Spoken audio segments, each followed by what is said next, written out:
Hey guys and girls, ladies and gentlemen, estamos iniciando mais um episódio do Deep Brain Cast. Dessa vez vamos falar sobre inteligência artificial. Ô, Thiago, tu tá usando minha conta lá do ChatGPT. Com certeza. Eu não perco não, meu filho. Mas será que a inteligência artificial está apenas dentro do campo do ChatGPT, das IAs tipos Gemini, o DeepSeek, ou será que existem outras IAs para isso, para esse mercado? Vou descobrir hoje. E para falar sobre este assunto, temos eles, nossos ilustres convidados de hoje, professor Ilson Vilar e Duda Ferro. o professor Ilson Vilar, que é formado em engenharia elétrica ou eletrônica? É tudo igual, tá Tudo tudo igual. mesmo bala. Tudo da shot. Engenharia elétrica e faz doutorado, né, professor, na área de engenharia da computação. Isso. E a nossa convidada, Thiago? É ela, a expert Show. na engenharia da computação na UPE e biomédica na UFPE. Pesquisadora no .lab Brasil. Acompanha, viu? Acompanha. Ela é expert de verdade. Ela une a ciência, a tecnologia e o impacto social. E tem um olhar diferenciado. Por isso que ela é expert. Léo, não tem como. Duda Ferro. Palmas pra ela. Palmas. Isso aí é o... Vamos lá. E para esse início de bate-papo, Thiago, falando sobre IA a favor da vida, o que é que a gente pode entender sobre isso? Será que de fato, como a gente falou no início, será que a IA simplesmente resume a inteligência artificial voltada ao ChatGPT? Ou como é que é esse campo de atuação? O que é que a gente pode entender disso? É como eu te falei, né? Tem esse peso entre a inteligência artificial junto com o ser humano. Certo, a relação, né? Essa é a relação que eu entendo, né? Tanto que a gente já discutiu internamente, né, sobre isso. Mas eu quero saber sobre essas duas pessoas Essas que são duas feras. demais no IA. Tô até curioso. Já peguei um caderninho, já tô pronto.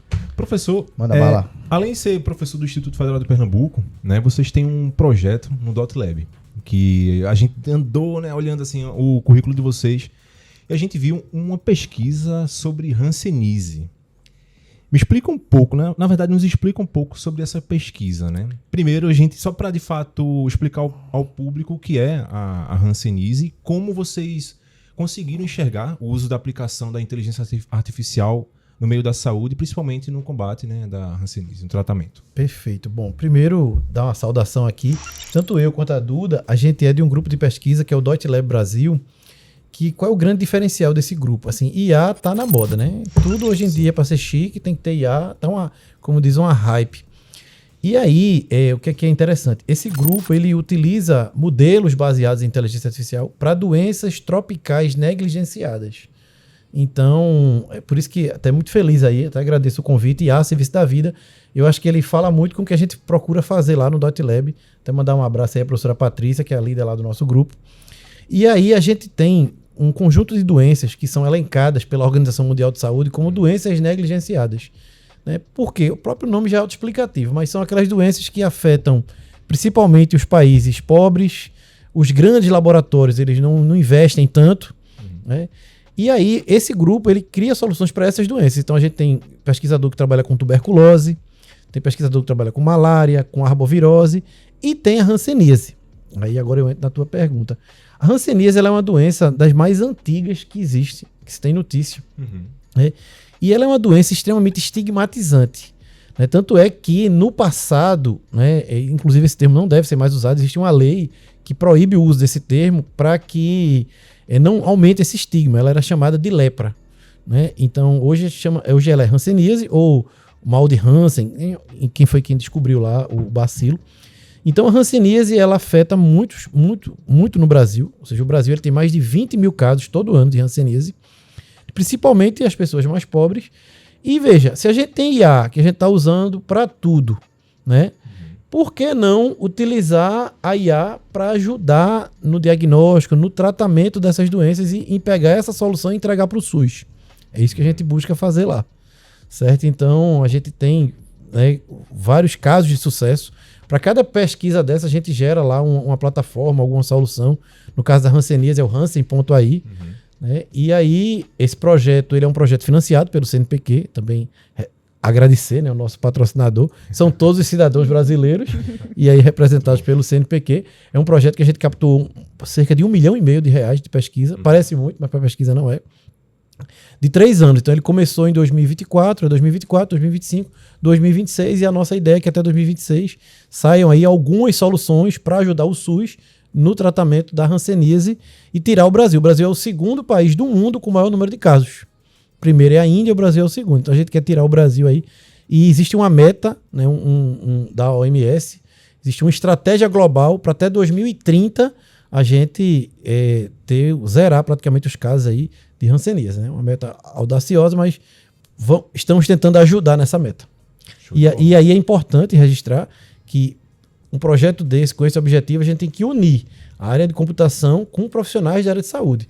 Aí a gente já começa logo a primeira polêmica, que a IA não vai substituir os médicos. Tanto é que a gente está aqui com uma biomédica que faz parte do projeto, né, para comprovar isso. Inclusive saiu, né, professor, uma pesquisa recentemente justamente sobre essa questão de como que na verdade foi feita a primeira cirurgia, né, sem um acompanhamento de um ser humano, apenas sendo utilizados recursos de IA. Duda, você da área de biomedicina praticamente, com que olhos você enxerga, né, esse processo, toda essa evolução? Será que de fato a inteligência artificial vai assumir os postos de trabalho na área de saúde? Ou de fato a IA é um recurso, um adicional para nós, né, seres humanos, para utilizarmos como um recurso adicional à nossa inteligência? Como é que você enxerga isso? Primeiramente, muito obrigada pelo convite. É um prazer estar aqui conversando com vocês. Eu acredito que vai ser um bate-papo bem útil e bem proveitoso.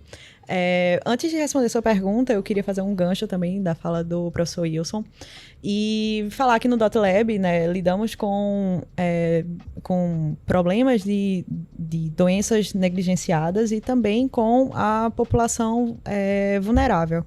Que aí também temos projetos de saúde materna, né, temos 2 projetos grandes que lidam com saúde materna e infantil, que aí não entra nessa parte de doenças tropicais negligenciadas, mas entra na parte de população vulnerável.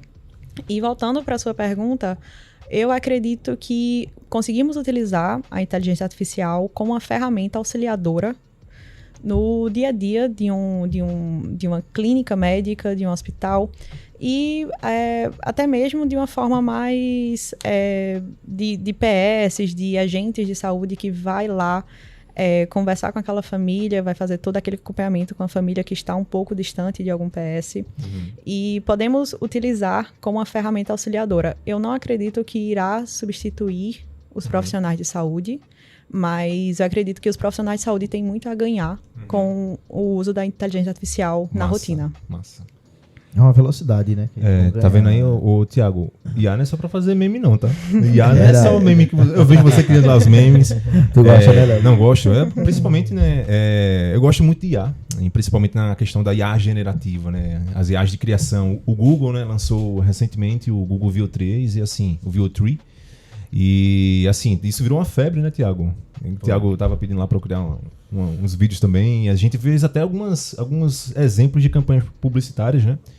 Envolvendo a empresa de carros elétricos e assim, o resultado muito, muito show de bola. E a gente tem visto, né, de fato, essa evolução no nosso dia a dia. E assim, Duda, sua fala em relação à questão de fato, do combate, do tratamento, muito genial, muito genial. E aí, Thiago, o que é que tu tem também a dizer disso? Como que tu enxerga, de fato... Não, agora já abriu um pouquinho a mente. Então, a inteligência artificial não é um bicho-papão, não, né? Não, não é. E o marketing? Total, é massa demais. Eu sou apaixonado pelo marketing.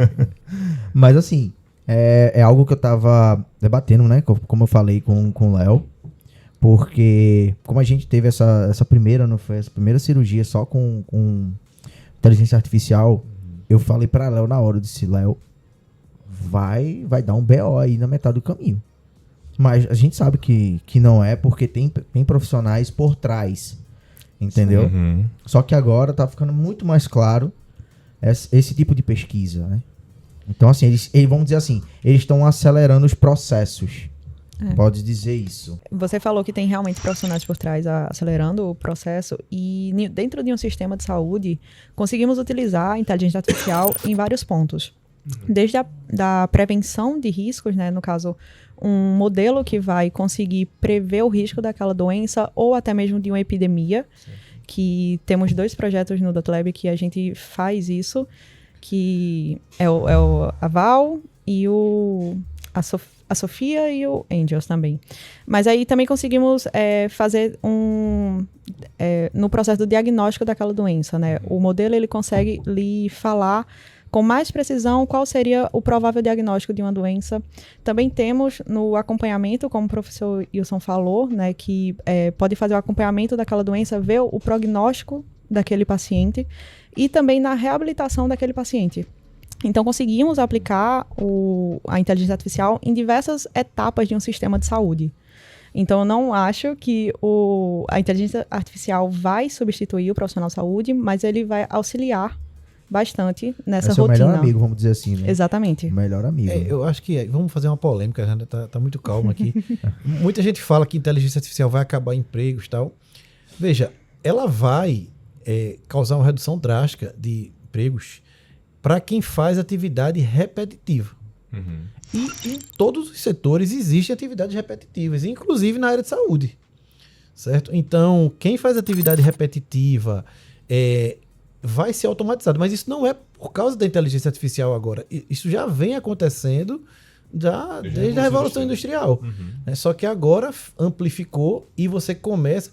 Porque eu digo sempre, enquanto a automação estava tirando o emprego do operário de fábrica, tal, aí o pessoal estava achando bom, né? Só que agora vai começar a tirar o emprego de profissões um pouco mais qualificadas, que fazem trabalhos repetitivos, só que com um pouco mais de qualificação.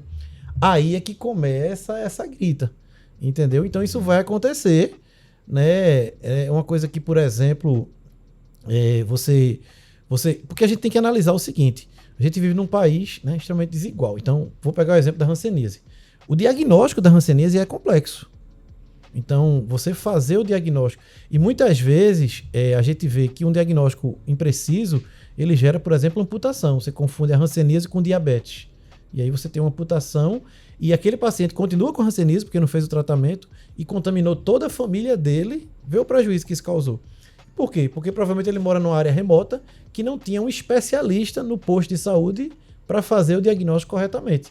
E aí, se você entra tecnologia que vai ajudar aquele profissional que está lá a melhorar o diagnóstico dele e o tratamento, você evitou uma lesão grave, você evitou um dano maior. Entendeu? Então, é nesse sentido. Assim, ela vai ajudar a fazer a medicina chegar em locais onde hoje não chega. Então, você não vai tirar um profissional que ele não existia já. Uhum. Entendeu? Você não vai ter um especialista em hanseníase lá na cabeça do cachorro, lá na Amazônia. Muito difícil você ter. E aí, se você tiver alguma ferramenta que ajude o profissional que está lá, né, você vai tornar aquele profissional mais produtivo. Essa é a ideia da IA. Agora, algumas profissões repetitivas ficarão pelo caminho. E aí, Thiago, tu acha que a inteligência artificial tem sido um vilão para o marketing ou um recurso adicional também? Não. Eu sempre levanto a bandeira do parceiro. Sim. Ele sempre vai ser esse parceiro. Porque é como eu estava falando antes. A gente faz muita pesquisa. Antes a gente só ia diretamente no Google, né? Uhum. Hoje a gente tem várias IAs que a gente pode fazer pesquisa, porém que são, né, cada uma traz a sua forma ali. Que aí, mais na frente, nesse bate-papo, a gente vai falar até sobre como a gente passa essa mensagem para a IA. E com isso a gente tem um avanço gigante. Muita pesquisa. Porque antes a gente ia em uma pesquisa e passava. Demorava muito para a gente poder encontrar processos. Sim. Já com a IA a gente encontra, vamos dizer assim, 70% do que a gente já quer fazer ali para executar. Entendeu? Uhum. Que eu acredito que seja isso. O que fez motivar vocês para poder vir esse projeto, né, de trazer isso para a saúde? O que foi que fez esse motivo, né? Motivação. Eu começo... Você quer ir? Deixa eu começar. Partiu como esse professor? No meu caso, assim, é bem interessante. Quando eu conheci, né? Porque quando você vai fazer um doutorado, primeiro você tem que tentar ver alguma coisa que já seja a sua área. Sim. veio o professor orientador, né, que é um fundamental no doutorado, no mestrado. Eu já tinha tido uma experiência, né, anterior não boa, então... E aí, quando eu conheci a professora Patrícia, que era desse grupo, na realidade, quando eu comecei, eu não iria nem trabalhar com IA para a área de saúde. Eu queria trabalhar com a internet das coisas, que é a área que eu trabalho. Como eu sou engenheiro eletrônico, fiz o mestrado em computação, então eu iria trabalhar, ver como é a vida, né? Com a internet das coisas, para utilizar IA para detectar problemas em máquinas de refrigeração. Professor, rapidamente, o que seria de fato a internet das coisas? Né? Só para o pessoal de fato entender o conceito. É bem interessante isso, porque quando a gente fala internet das coisas, né, imagine que as coisas estão acessando a internet. Então, como é que é isso? Que maluquice. Para que eu quero que um jarro de planta, esse jarro bonito que está aí atrás de Léo e de Tiago, para que eu quero que esse jarro de planta acesse a internet? Né? Mas, por exemplo, se eu pego esse jarro de planta, a informação, por exemplo, se ele precisa de água, não precisa de água, manda essa informação para a internet, alguém pode consumir essa informação e tomar uma decisão. Então, as coisas estão conectadas, certo? E aí, isso abre um mundo de possibilidades, porque você começa a fazer com que as coisas atuem sozinhas. Você leva a automação para um nível muito grande. E isso já acontece no agronegócio. E, por exemplo, vou dar esse exemplo desse projeto meu. Eu tenho um fabricante de geladeiras que ele produz um freezer, aqueles que ficam lá no supermercado, sim, que você pega lá o picolé, a cerveja. Uhum. Então, existem alguns produtos, por exemplo, você pega um sorvete bem chique aí, desse que o Thiago consome, que você pega um freezer, enche desse sorvete chique, uhum, e aí, se esse freezer der problema e esses sorvetes derreterem, o prejuízo que você vai ter com o que estava lá é maior do que o valor do freezer. Sim. Então, uhum, é muito importante saber se aquele freezer vai quebrar antes dele quebrar para eu mandar alguém lá consertar. Então, isso é a internet das coisas. Qual foi a coisa que conectou a internet? Um freezer. O freezer conectou a internet e disse, eu vou quebrar. Manda alguém aqui. Uhum. E aí você vai lá e evita. Então, isso é a internet das coisas. Eu ia trabalhar exatamente com isso no doutorado. Entendi. Primeira reunião que eu fui, esse grupo, então muita gente trabalha em Caruaru. Uhum. Quando eu vi aqueles projetos, eu disse, rapaz... eu vou fazer um doutorado, é melhor eu salvar a vida de um freezer ou salvar de uma pessoa? Então, é melhor de uma pessoa, né? E aí eu disse, deixa esses freezer para lá, vai ter alguém que vai pesquisar isso, né? E aí eu cheguei e disse, professor, eu quero trabalhar com freezer, mas não, eu quero fazer alguma... Então, tá bom, agora qual é a doença que a gente vai trabalhar? E aí eu tinha uma colega, né, conhecida há muitos anos, a professora Dani, mandou um abraço para ela aqui, cheguei abraço hoje, que ela é da FENSG, que já tinha me falado que trabalhava com hanseníase. E aí eu conectei as coisas, né? Então, já tem um professor que trabalha com hanseníase, esse grupo aqui trabalha com IA, vamos conectar. Só que foi extremamente desafiador, né? Talvez se eu tivesse trabalhado com os freezer, eu já estava mais perto de acabar. Porque eu tive que aprender, e aí isso é que é importante, assim. O profissional que trabalha com IA, né, o grande desafio de IA é você tem que... Quando você vai aplicar IA em algum contexto, você trabalhar IA com marketing. Isso. Então, você tem que ter alguém do marketing. Então, em algum momento, alguém de computação vai ter que aprender sobre marketing. Entender pelo menos a linguagem básica, vamos dizer assim. Né? Exatamente, porque você não vai saber modelar o problema. A grande dificuldade de criar um modelo novo... Vocês falam muito de ChatGPT, Gemini, Grok. Né? Isso são modelos, modelos prontos. Sim. Mas são modelos ainda que eles são muito generalistas. Então, quando você quer resolver um problema, você tem que criar um modelo específico. Para eu criar um modelo de IA específico, eu tenho que entrar naquela área. Então, meu primeiro ano de doutorado, eu não fiz nada de computação. Eu fui estudar sobre hanseníase. Eu fui para o posto de saúde, eu fui fazer curso na USP, trabalhar com os enfermeiros, com os médicos, hansenologistas. Primeiro ano todinho para poder entender o contexto, para aí começar a modelar o problema. Então, tem muita coisa para ser feita ainda, porque os modelos são muito específicos.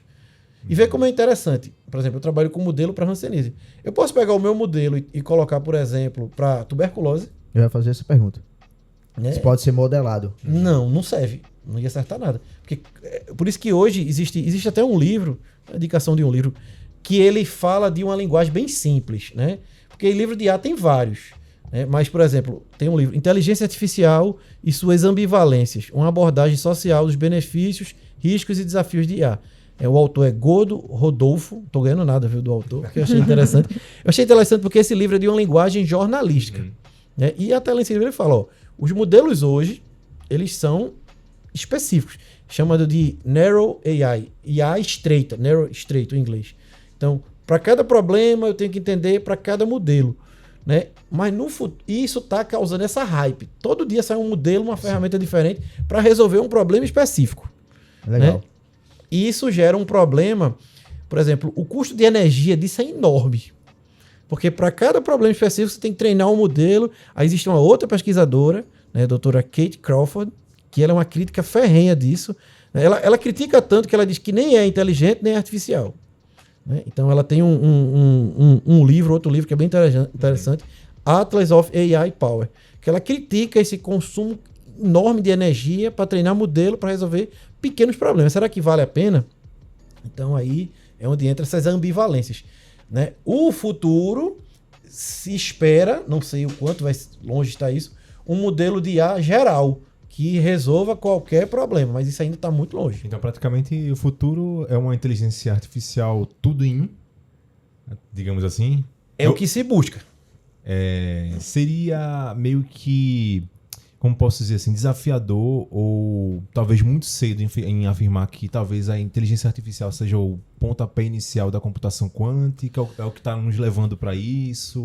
Não, a computação quântica, a inteligência artificial, os modelos, eles vão precisar em algum momento da computação quântica, porque vai ser tanta coisa para processar, né? Aí, por exemplo, existem algumas incoerências. Até esse livro, eu citei o livro como exemplo, mas ele tem algumas incoerências. Por ele querer aproximar tanto a linguagem jornalística, aí ele diz lá que a inteligência artificial é um recém-nascido. Aí ele diz. Só que isso é errôneo, porque esse termo inteligência artificial, ele foi dito pela primeira vez em 1956. Sim. Então como é que o negócio... Ou seja, não é de hoje. Como é que o negócio que tem quase 70 anos é um recém-nascido? Só se for aquele filme, Benjamin Button, né? Que ele já nasce velho. Que não é o caso. Porque é que ele criou essa generação. Na realidade, o que é recém-nascido são essas aplicações, né, que usam linguagem natural para dar alguma resposta. Então, você pegou um tipo de aplicação e quem popularizou a inteligência artificial foi o ChatGPT. Até 2022, parecia um negócio ser bem distante. Então, o que você aproximou foram esses modelos de linguagem natural. E aí todo mundo começou a usar. Isso é recém-nascido, é esse tipo de aplicação. Mas a inteligência artificial ela é bem antiga. Ela tem quase 70 anos. Ela já passou por momentos, chama-se o inverno de IA. Então aconteceu na década de 70, aconteceu na década de 80. Até quem ficar curioso aí, pesquisei o inverno de IA.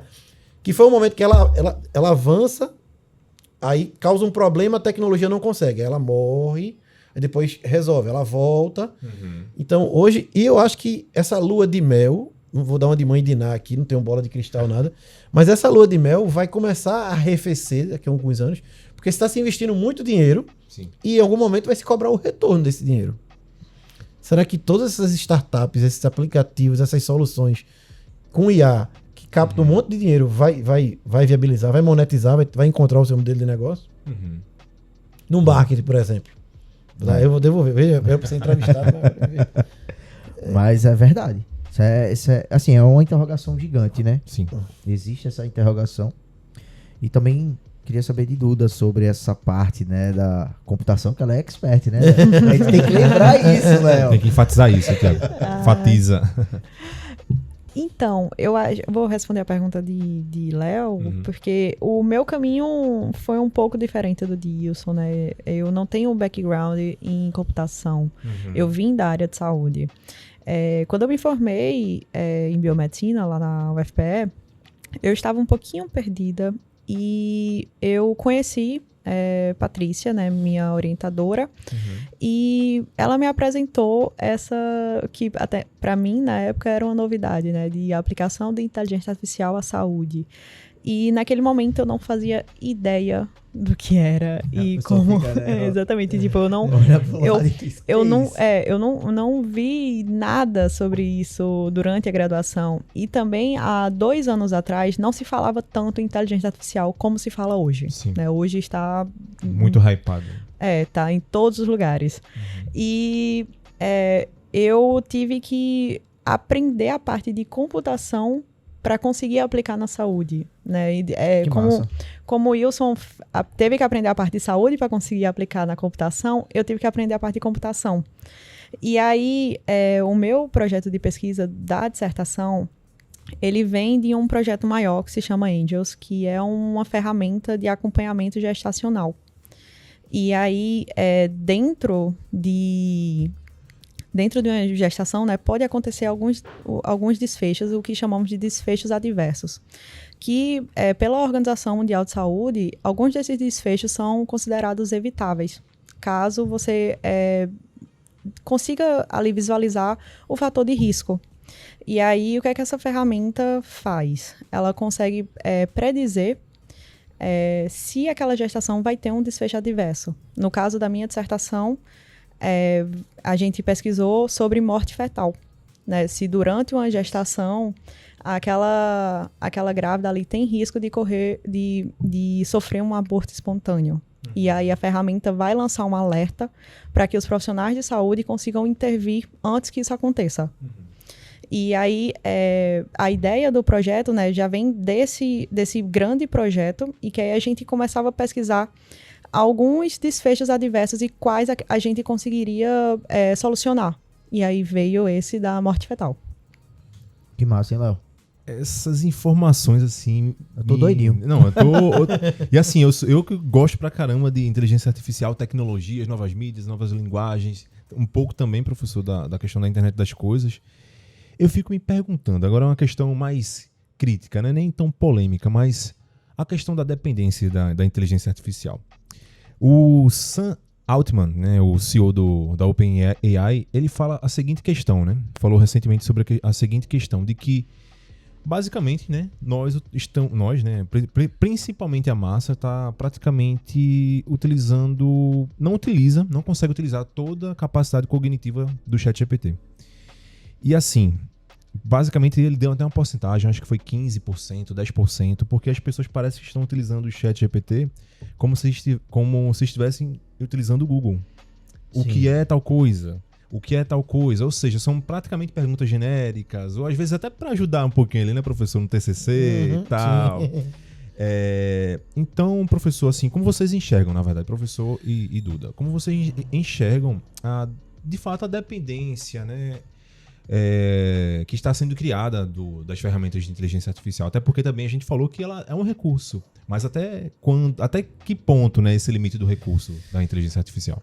Essa pergunta é bem interessante, assim. IA na educação é algo que vem... A gente falou um pouquinho de IA da saúde, né? Mas acaba vindo na educação porque tem a ver, né? É cíclico, né? E os profissionais que estão na área de saúde, em algum momento eles... E eu posso falar que eu vejo muitos alunos também, até de segundo grau que eu tenho aluno. E aí, o que é que... Assim, primeiro a gente precisa investir em formação, né? A gente precisa dotar, aí eu acho que é urgente, os professores de conhecimento, né? De criar estratégias de como utilizar a inteligência artificial na educação. E aí acaba chegando no que você perguntou, porque senão a gente vai ceifar a criatividade. Concordo. Né? Se você... O cérebro é um músculo, né? Eu tô gordinho assim porque eu não faço academia. Então, o músculo parou... Você pesquisa não, né? Não ficar sarado e então, o músculo para de trabalhar e aí a gordura aparece. E o cérebro é um músculo. Se você não usa ele para de se desenvolver, né? Então, primeiro a gente tem que realmente... Né, tem adolescente que até para mandar uma carta pro namorado usa inteligência artificial.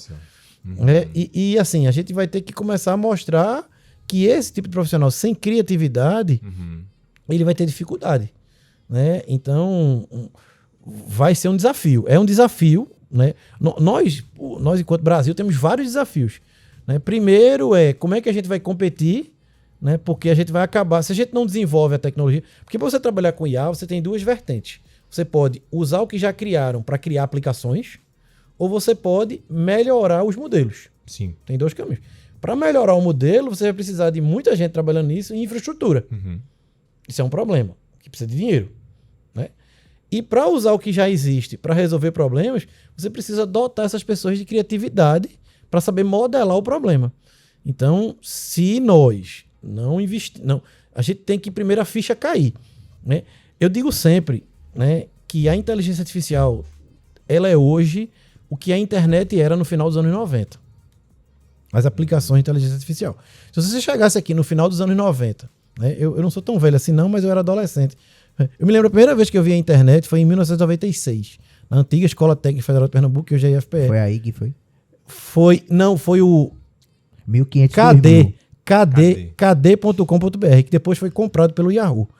E aí, Se você pegasse, aquilo era um diretório, você perguntava algumas coisas, era uma lista telefônica. A internet nasceu no Brasil como uma lista telefônica digital.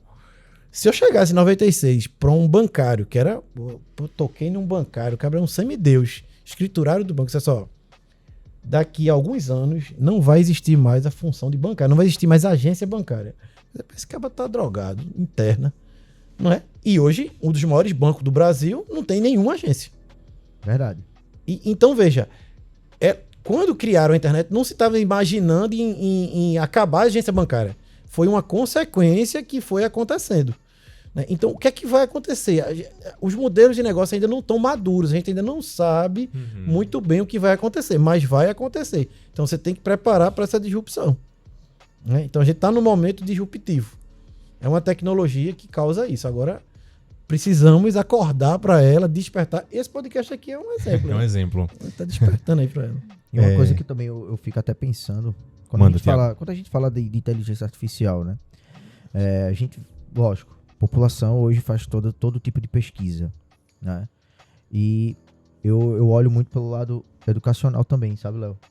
Sim, com certeza. Você educar as pessoas até para poder saber fazer pesquisa. Uhum. Eu trago isso no tempo da escola. Quando a gente fazia essas pesquisas, a gente tinha que...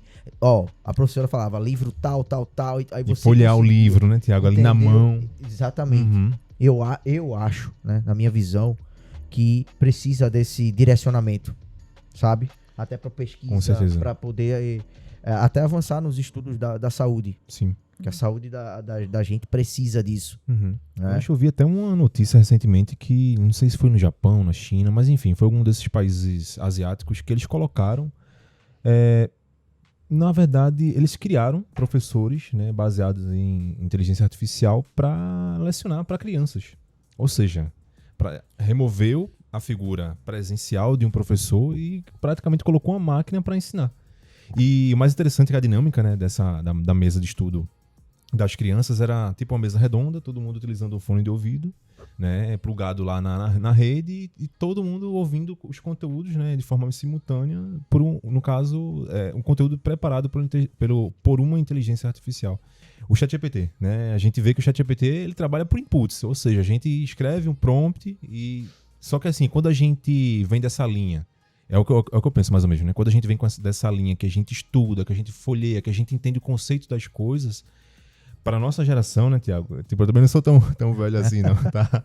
Mas assim, a gente entendeu, aqui, por exemplo, no audiovisual, no marketing, né? Que você tem que entender, por exemplo, o conceito da iluminação, né? Fotometria, framing, tudo isso, assim, no caso, eu que sou da área de audiovisual, a gente tem que entender o conceito. Se eu pedir, por exemplo, para um ChatGPT explicar tal coisa e não entender esse conceito, ou seja, as coisas começam a ser genéricas. Ele tem a profundidade de um pires, porque ele não é específico. Não é específico. Entendeu? E aí, por isso que não vai acabar. Aí tem aquela profissão que vai acabar. Professor não vai, psicólogo não vai. Qualquer profissão que envolva criatividade, certo? Adaptabilidade, não vai. Porque ele não se adapta fácil. Ele só resolve um problema específico. Que é o que você faz, aquele comando, né? Você edita aquilo ali, né? Uhum. Então não vai, assim. Por exemplo, aí voltando para a área de saúde. Por exemplo, fazer um diagnóstico. Não vai conseguir com muita precisão ainda. Ele pode avançar para dar aquilo que Duda falou muito bem. Ele vai dar alertas para os profissionais. Sim. Entendeu? Uhum. E aí tá nesse ponto de dar alertas. O que já é muito bom. Né? E é gigante isso aí. É a pontinha do iceberg, né?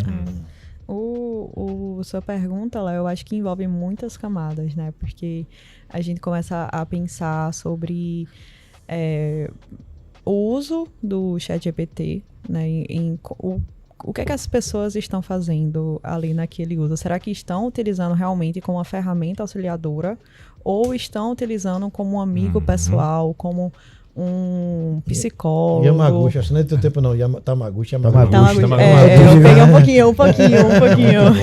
Eu tive um. Tu matou o teu, não foi, Thiago? Não deu comida? Não, ele ficou gordão. Mas sim, ele morreu. Não. Morreu no final, pegou diabetes. Fazer, né? Pegou diabetes. Até hoje, Pegou diabetes. Eu tive também, morreu também. Mas é porque... A gente interrompeu, Duda. Volta. Desculpa, é porque tem uma gosto. Deu um momento aí. Nossa. Fecha Fecha aspas. aqui, tá sério aqui, gente.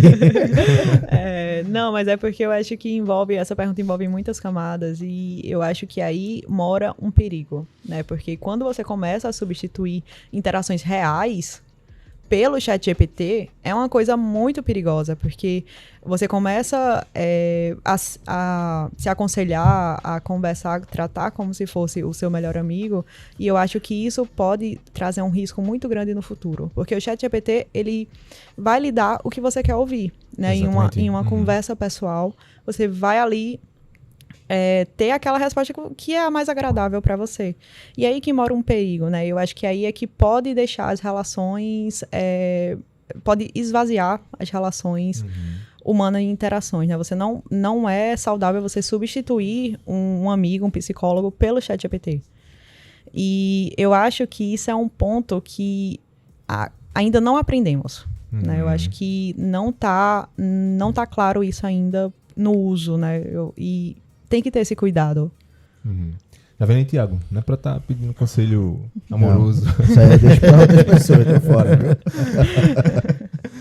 Eu já fiz algumas perguntas assim. Chat, me ajuda nisso. E eu me ajudo lá. Aí depois... Gel. Não, não. ChatGPT babão. Aí ficou com raiva de mim. Mas assim, eu tenho muito xingou medo. Ele, foi? Eu tenho muito medo da revolta das máquinas. Daqui a pouco o Exterminador do Futuro lá. É melhor ter, de fato, uma amizade lá com o chat, com o robô. É amigo. Mas assim, na verdade, de fato, são várias camadas que a gente tem falado sobre a questão da inteligência artificial, tanto na questão criativa, né? Inclusive, falando sobre criatividade, Thiago, você viu sobre a reivindicação dos artistas em Hollywood, que reivindicaram os direitos autorais utilizados por algumas ferramentas em inteligência artificial. Teve uma maior polêmica. Até aqui no Brasil também, né? Teve. Então, assim, isso também é uma questão... Os estúdios Ghibli, né? Que foi o famoso estúdio Ghibli, que foi uma febre no ChatGPT, que inclusive, professor, você falou sobre a questão do lucro, né? Não na questão capital, né? Mas, de fato, as startups, as big techs, elas têm evoluído, progredido muito, ganhando muito hype, inclusive, de fato, com esses lançamentos de inteligência artificial. E agora, acho que foi uns 2-3 meses atrás, que acho que foi um pouquinho mais que esse hype do Estúdio Ghibli aconteceu. E foi polêmico, né? Até que ponto um IA, de fato, ela é criativa ou ela, de fato, só acumula um banco de informações ali e depois... E são problemas que... Porque isso é a humanidade, né? Sempre que Sim. você cria uma solução... Engenharia é isso, né? Você resolve um problema, aí surgem 2 problemas. Aí você resolve os 2, surgem 4. Mais fácil. E aí é assim seguindo, foi assim que a gente saiu das cavernas, Sim. você coletou e tá aqui hoje conversando sobre IA. Então, e como é que você resolve esses problemas? É usando a ciência, ouvindo os especialistas, né? É criando regulamentação. Agora, criar uma regulamentação envolvendo os especialistas. Sim. Né? Não é juntar meia dúzia de político lá que não conhece do assunto e vamos criar uma lei para regular IA. Apenas pelo viés político. Você Exato. tem que trazer... E nós temos aqui em Pernambuco, nós temos cientistas excelentes nessa área de inteligência artificial. Você vai aqui na UPE, já falando aqui da professora Patrícia, você vai aqui no Centro de Informática, nós temos excelentes profissionais. Inclusive, a gente tem um curso aqui, que foi aberto agora, um curso de bacharelado em inteligência artificial. Então, você tem que envolver essas pessoas de delimitar alguns limites e avançar. Né? Não pode ficar falando uma conversa como quem está discutindo num bar sobre futebol. Então, a conversa ela tem que ser baseada em fatos e dados. Uma pergunta agora que, na verdade, traz para o nosso país, né? Como que vocês veem esse advento, esse avanço, né, da inteligência artificial no Brasil? Porque nossa experiência, né, Thiago? A gente consome muitas IAs de outros países, principalmente Estados Unidos, China.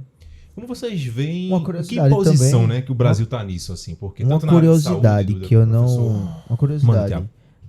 Tem algum IA brasileiro? Então, existem alguns projetos ainda na academia. É porque Na área da saúde. Tanto na área da saúde quanto modelos de linguagem. Porque sempre quando fala IA hoje, pelo amor de Deus, pessoal, IA não é só modelo, LLM, não. ChatGPT, isso é um pedacinho da IA, entendeu? É a mesma coisa que você for no restaurante só quero brigadeiro. Brigadeiro é um tipo de coisa. Tem vários. Então existem alguns modelos acadêmicos, Né? E aí isso é um problema. E eu falo isso que eu estou na academia. Eu sou servidor público federal da academia. Então, a gente precisa juntar a nossa academia com o setor produtivo para que as ideias saiam da academia, virem produtos, virem serviços. Né? A gente tem essa briga aqui. O Recife, a cidade do Recife até conseguiu. Você tem um porto digital aqui que você tem aí, gera, se não me engano, 6 bilhões de receita por ano, emprega aí, mas precisa mais. Né? Então, respondendo a sua pergunta, a gente tem algumas iniciativas acadêmicas, mas que ainda não... E aí é que tá. Será que vale a pena a gente querer criar um modelo para competir com os modelos da Google? Não vai. Eles estão anos-luz à frente da gente. A gente precisa achar o nosso nicho, a gente precisa achar o nosso negócio. E a gente tem opções. Né? Por exemplo, eu defendo muito o modelo de IA open source. Eita, vai ser um blog. Pedi uma conversa sem ser técnica, eu falo de open source. Ô, Thiago, sabe o que é open source? Open source, bonito, né? Gostei, vou até anotar open aqui. source, assim, é tipo... Manda, professor, descreve o que de fato é um software Que a gente open source. Origem aberta, né? Por exemplo, vou dar um exemplo do sistema operacional. Todo mundo tá vendo esse vídeo aqui, tem um computador que tem um sistema operacional. Ou é o Windows, na maioria vai ser o Windows, ou é Linux, Certo. ou é, sei lá, algum macOS. Isso, da Apple, enfim. Sou fã, né? Então, o sistema operacional é o programa que gerencia ali o seu... Então, a diferença, quem está usando o Windows é da Microsoft. Você teve que pagar a licença para usar ele. Quem está usando o Linux é de graça. Por que é de graça? Porque não foi nenhuma empresa que fez. Tinha um senhor lá, chamado Linus Torvalds, que começou o projeto e abriu e disse, isso aqui vai ser um sistema operacional. Quem quiser colaborar com ele vai poder usar. Então, é um programa que todo mundo contribuiu e que fica aberto. Ninguém paga e todo mundo contribui com ele. Na verdade, queria ser uma comunidade, né, professor? Queria ser uma comunidade para desenvolver. Exatamente. É uma horta comunitária em termos de software. Tiagão, trazendo para o lado da gente de marketing, de audiovisual, indústrias criativas, né? Tu sabia que o OBS, o famoso OBS, é open source? Não, tô sabendo agora. Vocês usam de graça aí, fica feliz. Exatamente. Inclusive, que tá projetando aqui, por exemplo. Isso aí é legal. Então, assim, professor e Duda, né? Nesse mundo também do open source, assim, qual vocês veem quais os desafios, não, mas assim, quais as oportunidades e principal vantagens de utilizar um software open source? Então, primeiro, no caso do Brasil, veja, a gente não tem como competir com os comerciais, né? Então, vamos criar um open source e vamos customizar ele para nossa realidade, entendeu? A gente pode resolver pequenos problemas. Eu não preciso fazer um IA para resolver. Eu posso criar. E a coisa que não falta aqui no Brasil é problema para ser resolvida. Então, eu vou criar. Isso. Por exemplo, Duda deu um exemplo aqui na área de saúde. Quantos pequenos problemas que a gente ainda tem pessoas morrendo com doenças que já foram exterminadas em países há muitos anos.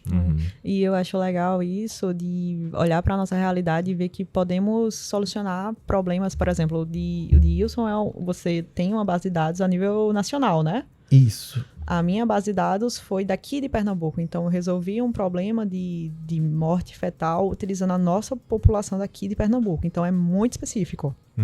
E aí eu acho muito interessante a gente ver isso, esse olhar para a nossa realidade, o que é que a gente consegue trabalhar aqui no Brasil e o que é que a gente consegue resolver. Assim, fiquei curioso agora sobre essa parte do lado fetal, né? Como foi que você chegou nesse estudo específico? Porque, assim, dentro do Brasil a gente tem, né, várias doenças, mas esse específico, que a gente tá querendo, não é um serzinho que tá vindo pro mundo. Então, assim, como foi que teve esse start? Tem alguns desfechos desfechos negativos na gestação que são listados na OMS.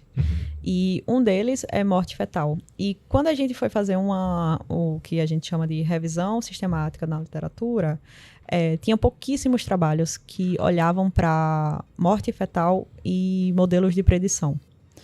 E aí, na nossa base de dados, a gente tinha aquela informação do final da gestação, né? Se aquele bebezinho, ele nascia ou se ele morria. E aí, a gente viu ali a oportunidade de fazer um modelo, de treinar um modelo para solucionar esse problema, né? Que a gente vê que não tinha tanto na literatura e que a nossa base de dados continha essa informação. E aí foi como a gente chegou nesse problema. Mas na ferramenta, na Angels, tem outros desfechos adversos, como sífilis congênita, morte neonatal, baixo peso ao nascer e macrosomia também. Tem vários outros desfechos que solucionamos, né? Que a base de dados continha informação e que solucionamos. Um nicho muito fechado. Assim, eu não pesquiso isso, mas, pô, se você pegar essa parte, é muito fechado. Essa informação, ela é muito fechada. Ela é restrita, Isso, né? É algo que... velho. E foi, assim, falando de morte fetal, é uma causa evitável. Então, se o profissional de saúde conseguir identificar ali o fator de risco e conseguir agir antes, aquele bebezinho vai nascer, sabe? Então, tipo, é um modelo e a maioria dos nossos todos os nossos projetos visam muito isso, né? O impacto no indivíduo, né? Então, no meu caso, né, seria o impacto na gestante, o impacto na família, né? Em como é que fica aquela família depois de lidar com a morte, né? De lidar com a perda. Então, a gente pega tudo isso e tenta solucionar para que isso não ocorra. Fiquei impressionado e feliz. Porque tem um serzinho que vai vir, assim, vai ter essa prevenção, né? Porque a gente deu um alerta e aí veja, e por que a gente trabalha muito com alerta? Porque o SUS, ele é universal, mas ele é finito, tem recursos finitos. Sim. Não consigo acompanhar de forma individualizada todos os pacientes, todas as gestações. Então, se eu dou um alerta para alguns, eu consigo otimizar o recurso, otimizar aquela força de trabalho. Na hanseníase também faz isso. O modelo que a gente procura lá, quando o paciente está com hanseníase, ele começa o tratamento. Então, existem alguns pacientes que ele evoluem bem, né? Ele não tem reação, ele fica curado, não contamina. E existem outros que têm reação hansênica. E aí, no final do tratamento, ele vai aumentar o que a gente chama de grau de incapacidade. Ele ficou com alguma consequência daquela hanseníase. Só que não são todos. E aí, se a gente cria um modelo que diz, ó, esse aqui tem uma alta probabilidade de ter um desfecho negativo, de aumentar o grau de incapacidade. Então, você pode colocar para visitar ele um agente de saúde todo mês.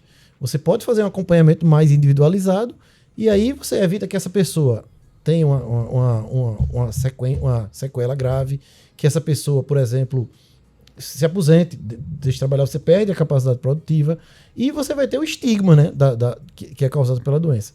Então, e veja, isso são problemas nacionais com dados nacionais. Então, se a gente cria modelos... Então, aí os dados, ela falou, é muito importante. Você não consegue criar modelo de inteligência artificial sem dados. Então, porque o Brasil deveria começar a olhar o que é que eu tenho de dados aqui que o mundo não tem. Sim. Então, só esse dataset já é uma contribuição. Então, talvez não valha a pena eu querer correr para criar um modelo melhor do que o que a OpenAI criou, do que a Anthropic, que é do Claude, criou. Eles já estão lá na frente na corrida. Então, esquece, vamos pensar aqui. É igual o esporte, pode ter que pensar agora do futebol. Meu Deus do céu, vamos não pular cair. essa parte. Fazendo um gancho, só para complementar o que o Wilson falou, sobre as bases de dados brasileiras, realmente a gente tem uma dificuldade para tratar essas bases de dados, porque muitas vezes elas não são bem preenchidas como deveria ser. E aí, quando a base de dados vem para a gente tem que olhar, assim, de como essa base de dados foi preenchida, porque como são muitas pessoas preenchendo, isso foi um problema que eu tive durante a minha dissertação, é que cada pessoa preenchia de uma forma diferente. Então, a gente tinha que pensar em como deixar tudo padronizado. E fora os dados vazios. Eu tive um problema muito grande na minha universidade porque tinham muitos dados vazios. E aí a gente teve que pensar em soluções para lidar com esses valores sem prejudicar tanto o modelo. E essa forma, assim, vamos dizer, é gasto de energia que a gente tem. Isso. E também, eu acredito que gasto também de investimento. De tempo. Isso, Thiago, de fato já é o gancho também para a próxima pergunta. Quais são os principais desafios no dia a dia de vocês? Assim, porque lidar com tecnologia, com inovação no Brasil, justamente, né, questões de incentivo, né, independente de ser iniciativa privada ou pública, e também na relação de... É porque assim, né, a tecnologia, né, Thiago, a todo instante, a todo momento, como o professor mesmo disse, a gente somos bombardeados de novas informações. E assim, nessa questão da dificuldade, né, qual é a principal dificuldade? Trazendo todo esse enredo. Professor, Duda... Eu vou, veja, ser cientista no Brasil, a gente estava até conversando com isso no carro, não foi, Duda? É muito difícil. né? Se você analisar bem, quem é que faz a ciência no Brasil? São professores universitários, né? Que eles amam a ciência, né? Porque ele já está lá, já é professor universitário, muitas vezes ele já chegou no topo da carreira, que é professor titular. Então você chega professor titular, você não vai progredir mais, certo? Você chegou, vai. Então, mas ele está insatisfeito. Então, são professores universitários que vão lutar contra a gravidade. Ele poderia ficar lá dando a aula dele, fazer uma pesquisa ou outra, mas ele quer mudar o cenário, né? Sim. E aí, para mudar esse cenário, como é que ele tem? Ou ele vai ter que lutar por um fomento, uma bolsa. Por exemplo, você pega a bolsa produtividade do CNPq, o valor é baixíssimo porque o professor produz, né? Então ele vai lutar por uma bolsa, lutar por algum edital. Então eu acho que a principal dificuldade é essa, assim, não se faz nada sem dinheiro, e muito menos ciência de ponta. Sim. Então a gente precisa pensar formas de financiar a nossa ciência. E como é que vai ser isso? É aproximado do setor privado. Não tem como. Hoje, né? Não pode ser duas coisas distintas, né, professor? Tem que ser Então, qual é o problema com o setor privado? Tem muito problema. Né? Vou dar um exemplo agora. Por exemplo, está se falando muito em terras raras. Véio. Aqui é bom que a gente começa a falar com IA, vai para terra rara. Mas envolve, né? Pô, mas envolve. Então, a gente tem um monte de reserva de minerais de terra rara que está tudo no solo. Sim. Então, a gente precisa explorar. A gente consegue explorar? Não, a gente vai ter que... Quem é que vai querer, junto com a gente, pegar essa empreitada aqui? E aí você desenvolve a ciência. Isso envolve um pouco de política. Todos os países desenvolvidos estão interessados nas nossas terras raras. E a gente... Assim, independente. É a minha visão, né, nesse contexto, né? Mas é um assunto muito delicado, de fato, professor, mas de fato faz parte do nosso dia a dia, né? Como brasileiros. E entra na tua resposta. Então, assim, a gente precisa... Só se faz ciência com dinheiro. E como é que a gente vai financiar a ciência brasileira?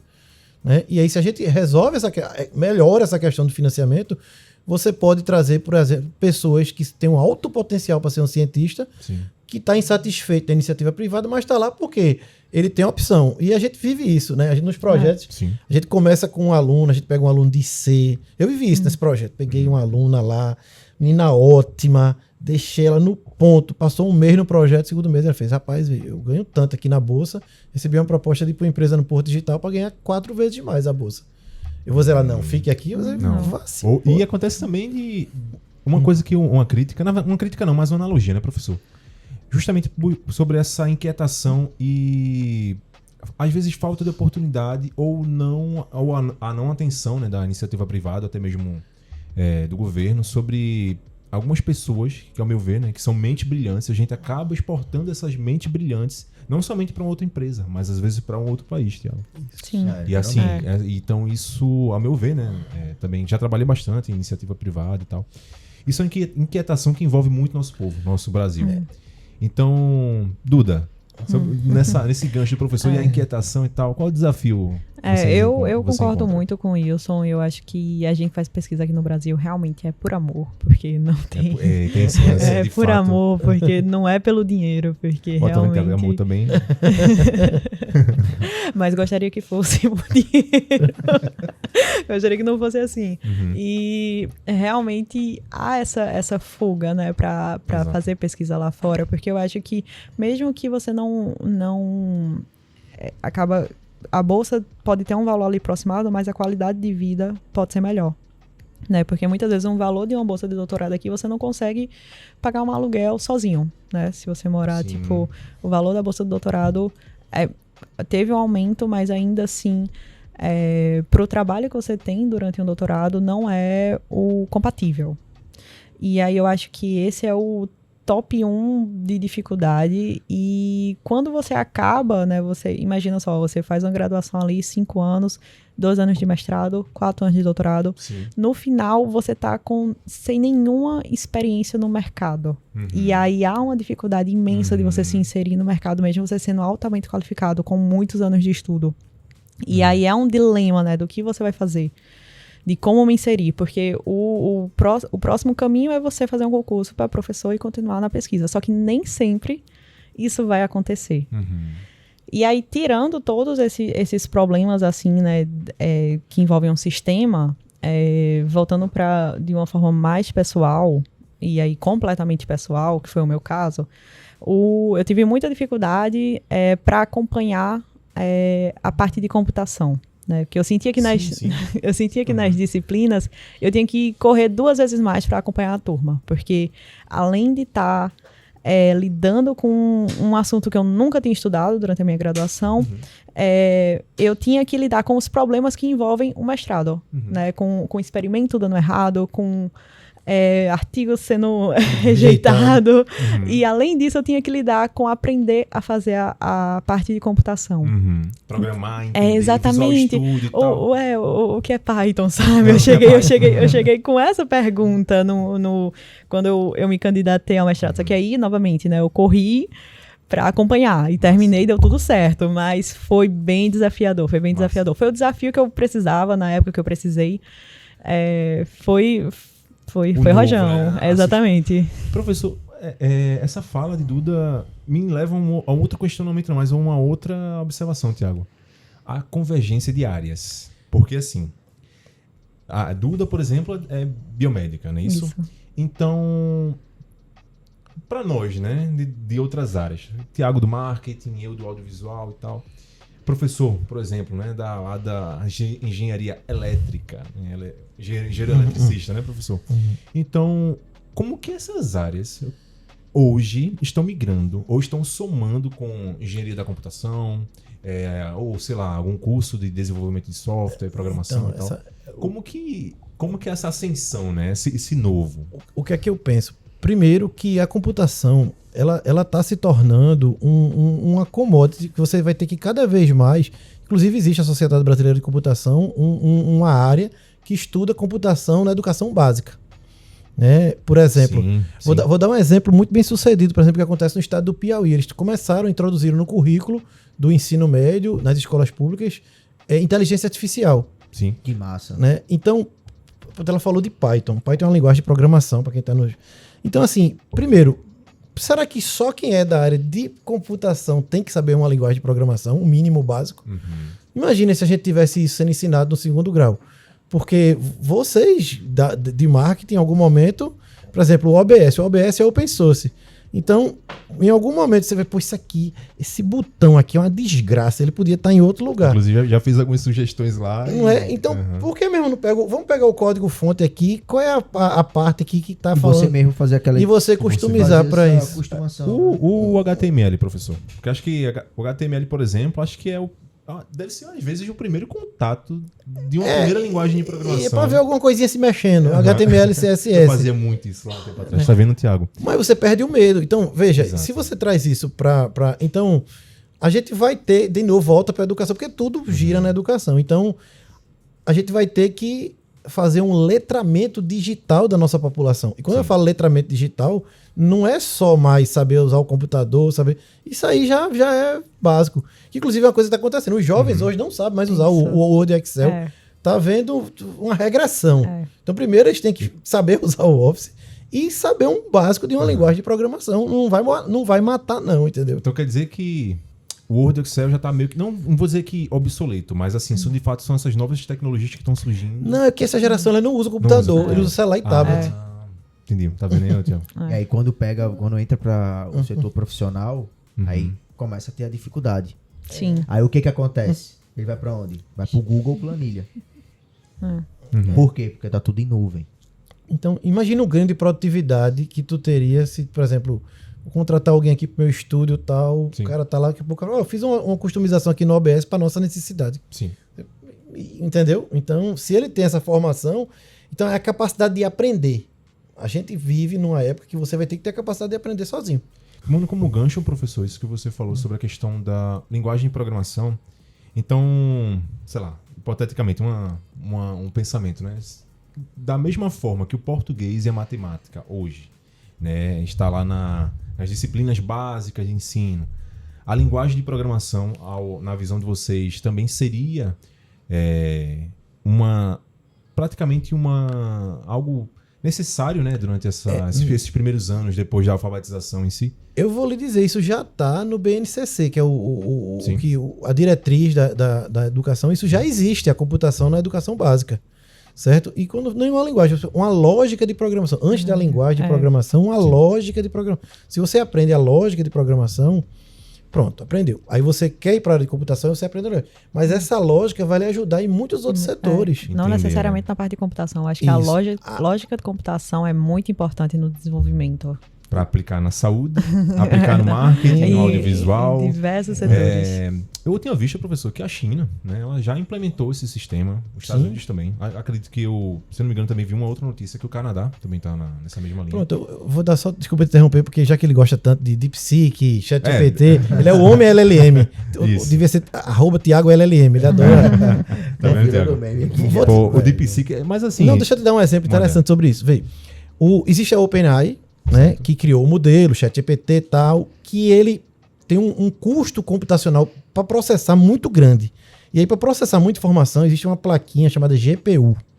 Certo? Vocês que têm computador, vocês gostam de placa de vídeo. Então, GPU é um processador de alta capacidade. E aí, um dos principais fabricantes de GPU são os americanos, principalmente a NVIDIA, que é hoje a empresa mais valiosa do mundo, vale alguns trilhões. Sim. Uma empresa só vale alguns trilhões. Passou a Apple, né? É. Então a NVIDIA, porque ela produz a GPU que precisa para treinar os grandes modelos. E aí, por uma questão geopolítica, os Estados Unidos eles proíbem que você exporte GPU para a China. Uhum. Então ele limita que a China tenha acesso à GPU para ficar atrás dessa corrida da IA. Só que aí o que é que o chinês fez? Tá bom. Vamos desenvolver modelos que usem algoritmos, que o algoritmo seja tão bom que não precise de tanta capacidade de processamento. Uhum. E aí foi que a DeepSeek entrou. Quando a DeepSeek anunciou o modelo dela, as ações da NVIDIA despencaram. Eu vi, Eu foi vi. mal o burburinho Isso que aí aconteceu. Foi. Uhum. E aí, porque a galera falou, Acompanhei. será que precisa mesmo desse processamento? Por quê? Porque ele trabalhou no algoritmo. E como é que eles construíram esse algoritmo tão bom? Lógica de programação, lógica, E aí raciocínio a gente lógico. volta lá pra... Que eles a nossa base. ensinam já. Então, veja, é aquela editora. Quem não tem cão, caçar com gato. É verdade. Deram um jeito, acharam lá uma brecha, Melhorar os algoritmos. melhorar os algoritmos, ao invés de depender somente de... De grande processamento. E a gente tá fazendo o quê? Nem tá melhorando os algoritmos, nem tá fazendo. E Gente, uma coisa que até eu tava pensando aqui, falando sobre, né, essa parte de vocês de descoberta e tal. Como foi assim, para dar esse primeiro passo dessas pesquisas até chegar o resultado final? Houve recurso ou teve parcerias? E outra coisa também, que aí eu já vou juntar na segunda pergunta, Léo, também. Existe resistência na área da saúde ainda? Então aí eu vou passar a bola para vocês possam falar aí. De recurso, o meu, de novo, obrigado CNPq, obrigado contribuinte brasileiro. Tive sim um recurso, projeto, né, que fez com que a gente conseguisse. Duda, não sei, mas Duda pode falar um pouco da resistência, já que ela é da área. O meu projeto ele teve recurso também pela FACEP. E então, esse lance da resistência é um pouco curioso, digamos assim. Porque eu acho que todo mundo se assusta quando vê algo novo, né? Porque pensa que vai ter mais trabalho naquele seu dia a dia, que já é corrido, que normalmente o profissional de saúde já está muito sobrecarregado, fazendo diversas funções, atendendo diversos pacientes. Então, quando a gente chega com algo novo, de cara, tem a resistência, né? Porque eles não querem mais uma tarefa ali para aquele seu dia a dia. Sim. Só que aí eu acho que é tudo, né, formas de falar. E aí a gente conversando, apresentando melhor um projeto, vendo que aquele projeto ele não vai dificultar a vida daquele profissional e sim facilitar e poupar tempo de trabalho. E aí eu acho que a gente começa a ter uma abertura para aplicar isso na rotina. Mas sim, há uma resistência. Uma coisa, sabe, Léo, que até eu pensei aqui e até não sei se existe, mas eu acredito que mais na frente possa acontecer ter um setor de IA na área da saúde, assim, vamos dizer, em cada hospital a gente tem um setor de IA com profissionais capacitados para que ele possa, vamos dizer assim, otimizar. Sim, por isso, essa sua pergunta é bem interessante. Isso justifica, por exemplo, várias universidades federais, que são mais engessadas, estarem abrindo graduação. Você teve aqui em Pernambuco, recentemente a Universidade Federal de Sergipe anunciou que vai ter o curso de inteligência artificial para fazer essa ponte, né? Então, sim. E aí, voltando à questão das pesquisas, por exemplo, a gente faz uma crítica também às empresas. As empresas brasileiras precisam acordar para a necessidade de investir em pesquisa. Sim. Então, por exemplo, por que não? Nós temos hospitais aqui, Recife é um lugar bom. Nós temos o 2º polo médico. Eu digo sempre isso, brincando. O Recife ele tem um grande polo de tecnologia, que é o Porto Digital, e um grande polo médico. Um fica no Recife Antigo, o outro na Ilha do Leite. A gente só criar uma ponte entre a Ilha do Leite e o Recife Antigo para que um alimente o outro. Né? Os problemas da área de saúde alimentem aqui e aqui alimentem com soluções para a gente usar aqui. Então, tem um mundo de oportunidades aí. E é super interessante essa parte. O que a gente ia ganhar, né? Vamos dizer assim, salvar vidas. Isso. Né? O que eu acredito que é o ponto principal hoje, né, Léo? E aí eu fico pensando, pô, imagina se a gente tivesse, vamos dizer, vou falar sobre setores, já Sim. que teve essa ligação, ok, mas se a gente tivesse um setor mesmo, responsável em cada hospital ali, o quanto a gente ia otimizar e acelerar processos. Eu acho que, assim, Tiago... Pelo menos os dados iam vir melhor, né? Exatamente. Então tomara. Mas eu acho que a gente tá no início dessa Será? aventura aí, sim. Acho que Eu acredito. acho que, de fato, assim, esses modelos, né? Primeiro a gente vê fora, né? A gente começa absorvendo aqui e vê, de fato, a necessidade da implementação disso. Até porque isso promove também a aceleração, né? Eu conheço, assim, algumas empresas que trabalham com prontuário eletrônico. Que trabalham com prontuário... Nossa. Que trabalham... Prontuário. Nossa, Prontuário. Prontuário eletrônico. Isso promove muito a aceleração, né, dos processos e desenvolve os setores dos departamentos, né, não somente nas fábricas, né, das empresas de criação de produção de tecnologia, mas isso abre um leque gigantesco assim, para ser implementado no mercado. Vê como aquilo que a gente falou no começo. Um problema gera outro. Aí você bota tudo eletrônico. Aí você começa a ter uma necessidade de quê? De cibersegurança. Sim. Uhum. Demais. Porque se você tiver uma invasão, você para tudo. Já aconteceu aqui em Recife. Né? E aí você alimenta uma outra área. Então, e você só cresce, entendeu? Você vai criando solução, vai criando segurança. E aí você fortalece o ecossistema da cidade. É nisso que a gente acredita. E o Recife, ele tem... Não está tão atrás, não. A gente tem muitas iniciativas boas. Poderia ter mais. Uma ideia, né, de tudo que a gente discutiu aqui. Qual é a visão de vocês para o futuro, né, dessas aplicações de inteligência artificial na saúde, na tecnologia, não somente no ChatGPT, no Eita, SIG. Rapaz, Ele ficou até constrangido. Ele nem perguntou mais nada. toda hora, né? Não, mas é porque de fato é a massa, né, professor? Aquilo que a gente havia discutido no início. Tem um... Tá fora da pauta aqui. Tá, isso depois a gente fala sobre essa visão futurística da coisa, Tá, né? Mas fora da manda. pauta. Mito ou verdade? Boa. Fechou? Fechou. Fechou, vai. Aí agora desce o óculos. Com medo que aqui vem agora. Mito ou verdade? Mito ou verdade? Colocando aqui, ó. É o quadro, agora estamos inaugurando o quadro Mito ou Verdade. Até o Ou óculos, verdade? né? Vai ser agora o nosso quadro, tá? Vamos falar do famoso ChatGPT. Olha ele. Olha ele aí, olha aí. De novo, de novo. Esse professor gosta. Matou a saudade. Ele gosta. Cada um tem sua percepção, que eu já analisei. Vamos lá. Quando a gente fala carinhosamente para o ChatGPT e ele responde carinhosamente. Babão. Tá vendo aí, ó? Qual a percepção nisso? Porque assim, eu vou falar de uma forma mais generalista, tá? Da forma que muitas pessoas falam, mas se você falar legal com ele, ele traz resultados positivos. Bom, eu sou aquele cara que eu falo, e aí, chat, tudo bom? Minha prima Mariana, ela tá do meu lado trabalhando. Tá gastando, Responde babão de gastando novo. energia lá da OpenAI pra ele processar. Quantidade de água, quantidade de água. Então, mito ou verdade, professor e Duda? Pera. Vai, Não, Duda. mito ou verdade a resposta. Vamos voltar. Volta, reformula aí. Vou reformular. Tá. Então, é mito ou verdade essa, vamos dizer assim, essa, entre aspas, polêmica? Veja, vou dizer, é mito o fato de que ele entendeu carinhoso, porque ele não sabe o que é uma coisa carinhosa, né? Ele não tem sentimentos. O ChatGPT, você vai ficar chocado agora, talvez você nem durma hoje com o que eu vou dizer. O ChatGPT, na realidade, ele é um artesão de palavras. Então, ele Vou até anotar no meu caderno. Gostei do conceito aí da descrição. ele usa uma técnica chamada MLP, né? Que ele pega as palavras. Na realidade, ele é um modelo para prever qual a próxima palavra. A rede neural Ele dele vai tá baseada- costurando palavras. Então, o que você chama de carinhoso é uma estrutura textual que você utilizou.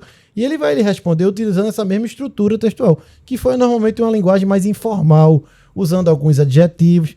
Então, veja, sabe que é uma coisa muito importante dos LLMs que você gosta tanto? Os linguísticos. Pessoal de português. Eu tenho uma prima que é formada em letras, tem doutorado, e ela trabalha nos Estados Unidos ajudando a desenvolver modelos de inteligência artificial. Eu acho que ela não sabe fazer uma linha de código, mas ela entende a estrutura semântica das palavras. E isso é informação importante para construir um modelo. Então, o ChatGPT ele só costura palavras. E ele busca costurar palavras no mesmo estilo que ele recebeu. Certo? Vou dar um exemplo que eu uso bastante. Por exemplo, antigamente, quando eu queria traduzir um texto rápido, eu usava o Google Translate. Hoje não faz sentido. Porque se você pega o texto, você diz ao ChatGPT, traduz esse texto para o inglês utilizando a linguagem acadêmica. Ele vai lhe dar uma resposta. Traduz esse texto para o inglês utilizando a linguagem informal. O mesmo texto. Ele vai lhe dar outra resposta. Então ele não tem sentimentos. Parem de acreditar que o ChatGPT tem sentimentos. Ele não tem. Ele apenas costura palavras. Tá vendo, Léo? Você fica fazendo esse tipo de pesquisa, Gel? Veja só. Veja só, viu? Que isso? A próxima é de Duda, viu? Essa foi fácil. A próxima é difícil. Pode fazer. Eita. Agora o TDA Eita. atacou de novo aqui. Faz de novo. Faça um agora, um mito ou verdade. Não, agora não. Deixa eu formar. Eu vou Tá, formar tudo bem, agora. tudo bem, tudo Agora bem. não. Vamos Lembrando, seguindo. todo mundo tem TDAH aqui, viu? Tá. Vou mudar só pra gente ter uma pausa aqui, uma pequena pause. Pause. Pausa. Pausado. Pause. Pausa. É o pausa, é o Aqui. é o pause. Tá bom. Assim, a gente falou sobre os modelos, né, professor, de inteligência artificial, LLM, né, e as demais. Então, de fato, assim, Tiago, ou Duda e professor, o que é que a gente pode prever, né, para os próximos passos da inteligência artificial, do mercado, da biomedicina? O que é que vocês acham que... Assim, isso é meio que... É quase praticamente utilizar uma bola de cristal, né? Mas... Mãe de Ná vai ser Duda. Porque, assim, de fato envolve desafios, de fato envolve resistência, né, no ambiente de trabalho, porque, assim, a gente lidar com o fluxo de trabalho depois do nada, vir uma ferramenta nova, e a gente tem que se adequar rapidamente àquilo. Então, assim, o que é que vocês acham para um futuro próximo, né, da inteligência artificial? O que é que, assim, o que é que pode... O que é que daqui a pouco está por vir? O que é que vocês acham que daqui a um tempo a gente vai estar utilizando, que vai vir agregar no nosso dia a dia, né, de trabalho, ou no campo de pesquisa? Eu acho que a IA hoje, ela tá em um nível bem acessível, bem hypado, né? Todo mundo tá utilizando inteligência artificial para absolutamente tudo, até para coisas que não necessariamente precisaria utilizar um modelo de IA para resolver aquele problema. Eu acredito que algumas soluções irão sim entrar, e aí no âmbito de saúde, né? Irão entrar na rotina médica, principalmente eu acho que modelos preditivos de doenças, de risco, de epidemias, e isso vai ser bastante utilizado. E eu gosto também de pensar nessa pergunta de uma forma de que como era a inteligência artificial um ano atrás, né? De tipo, você vê o quanto que avançou em pouquíssimo tempo. Então, é uma pergunta muito difícil, porque eu não imaginaria que, por exemplo, no início do meu mestrado, não se falava tanto em IA, da forma que se fala hoje. Eu não imaginaria que em tão rápido ficaria tão popular assim. Sim. Então, eu acho que eu espero eu espero muito que os nossos projetos sejam colocados na rotina médica. Projetos milionários. O professor tá lindo, ó. O professor tem uma Big Tech. A gente tá sabendo aqui. Mas se você tivesse uma Big Tech, eu tava aqui. E aí eu espero que mais soluções como essa sejam aplicadas no âmbito da saúde, porque eu acredito que tem um potencial muito grande de salvar vidas e também de auxiliar no trabalho, né? Diminuir aquele processo de trabalho de sobrecarga dos profissionais de saúde. Trabalho braçal, né? Manual, repetitivo. Isso, exatamente. Que é desgaste, vamos dizer que é o Exatamente. dobro, o triplo, pô. Exatamente. Eu lembro, né, Tiago, a gente, por exemplo, para fazer uma publicação no Instagram, né, confeccionar um post e tal, a gente tem que passar, às vezes, horas até escrevendo, né? Porque a gente tem que pesquisar, buscar os dados e fazer, de fato, uma publicação com linguagem do público. De fato, assim, tinha uma sensibilidade que a gente teria que aplicar mais naquilo, né? E assim, hoje, basicamente com a inteligência artificial, né? Principalmente o ChatGPT novamente, a gente não tá fazendo publicidade do ChatGPT. Eu acho que isso aqui é patrocinado pela OpenAI. Mas assim, Eu acho também. a gente falou Eu acho demais, também. mas de fato é a inteligência artificial que a gente mais utiliza, né, no nosso dia a dia. E assim, Thiago, hoje, né, pra você, o que é que será que a gente consegue ver um pouco dessa... A gente tem um pouco dessa previsão pro futuro? Tem. É muito, muito grande, porque assim, é como eu volto a falar. Ela se tornou parceiro. Para quem sabe trabalhar na ferramenta, ela se tornou um parceiro de verdade. Entendeu? Eu gosto quando o professor, que é milionário, né? Oh, quando esse negócio for no ar, o telefone vai começar a tocar. É brincadeira, viu, pessoal? Mas sobre essa concepção também da IA, qual a sua visão? Então, prever o futuro é difícil, né? Como o Duda falou. Mas veja, eu acho... Aí quando eu faço um exercício, quando eu vou... Vamos pegar 5 anos. Eu acho que 5 anos em tecnologia é um tempo bom, porque sai da euforia, né? Se você voltar 5 anos no tempo, a gente estava aí na pandemia, 2025, 2020, né? Você não tinha esse boom que o ChatGPT, teu amigo, trouxe, que foi fazer com que as pessoas tivessem contato com o IA. Então, esse primeiro... E é interessante que o ChatGPT, na realidade, ele nasceu... A Google desenvolveu um modelo chamado BERT. E ele pegou esse modelo de linguagem de IA generativa baseado em texto. O ChatGPT é a generativa baseada em texto. Então, a Google treinou esse modelo BERT e deixou aberto. De novo, o open source. E aí, o OpenAI pegou, treinou com uma quantidade muito maior de palavras, né, viu que dava uma primeira versão que dava boas respostas, lançou um protótipo, né? E aí deu certo a estratégia deles, que esse protótipo popularizou e criou uma corrida. Então, voltando. Hoje a gente está nessa corrida, nessa coqueluche. Daqui a 5 anos, a gente não vai ter essa quantidade de lançamentos de toda semana sai um modelo diferente. Porque 5 anos é um período que as empresas começam a querer ver os investimentos. Sim. Então, quem financiou essas startups? Monetização, né? Vem cá, eu investi tanto aqui e o que é que isso... E aí você vai ter uma concentração, certo? Você vai ter uma definição do modelo de negócio. Isso no que se refere a LLM, esses modelos abertos. Agora, nos outros modelos específicos, eu acho que setores vão ser muito modificados, certo? Diversos setores. A saúde eu acho que nem tanto, que a saúde é um setor mais regulado. Por exemplo, para sair um medicamento novo, um fármaco novo, não sei se vocês sabem, demora 10 anos. Se estima que o custo para cada medicamento é de torno de 3 bilhões para você lançar uma droga nova. E aí, esses laboratórios vão começar a usar esses modelos para acelerar isso. Entendeu? É uma das formas que você vai começar. Mas no dia a dia, eu não vejo que vai ter grandes mudanças, porque precisa. Tem todo um aspecto regulatório. Eu acho que essa cobrança da sociedade por regulação vai até atingir, no primeiro momento, soluções de IA para a área de saúde. Então você vai ter que preencher todo uma gama de requisitos para poder validar a sua solução. Ainda bem que a gente já está acabando, né, do mestrado e doutorado. Que vai ser muito mais difícil para quem no futuro quer criar soluções de IA para a área de saúde. Porque quando você tiver uma regulação, você vai ter que cumprir todos os requisitos, vai ter um checklist enorme que você vai ter que preencher. Então isso vai, no primeiro momento, atrasar um pouco o desenvolvimento de soluções. Então, resumindo, menos euforia, mais dificuldade de criar soluções de IA na área de saúde e aumento de produtividade em diversos setores. E aí vem aquilo que todo mundo tem medo. Algumas profissões, de fato, vão estar caminhando mais para o fim das profissões que são trabalhos repetitivos. Agora, uma curiosidade sobre o setor da saúde. Lógico, eu sou totalmente o inverso, sou do marketing, de vendas e tal, mas dentro da área da saúde existem vários IAs para auxiliar? Existe. É interessante a tua pergunta. Nesse momento, por exemplo, eu estou trabalhando num artigo, vou dar um spoiler aqui, que a gente está vendo todas as ferramentas que existem no mundo que usam alguma solução digital para hanseníase.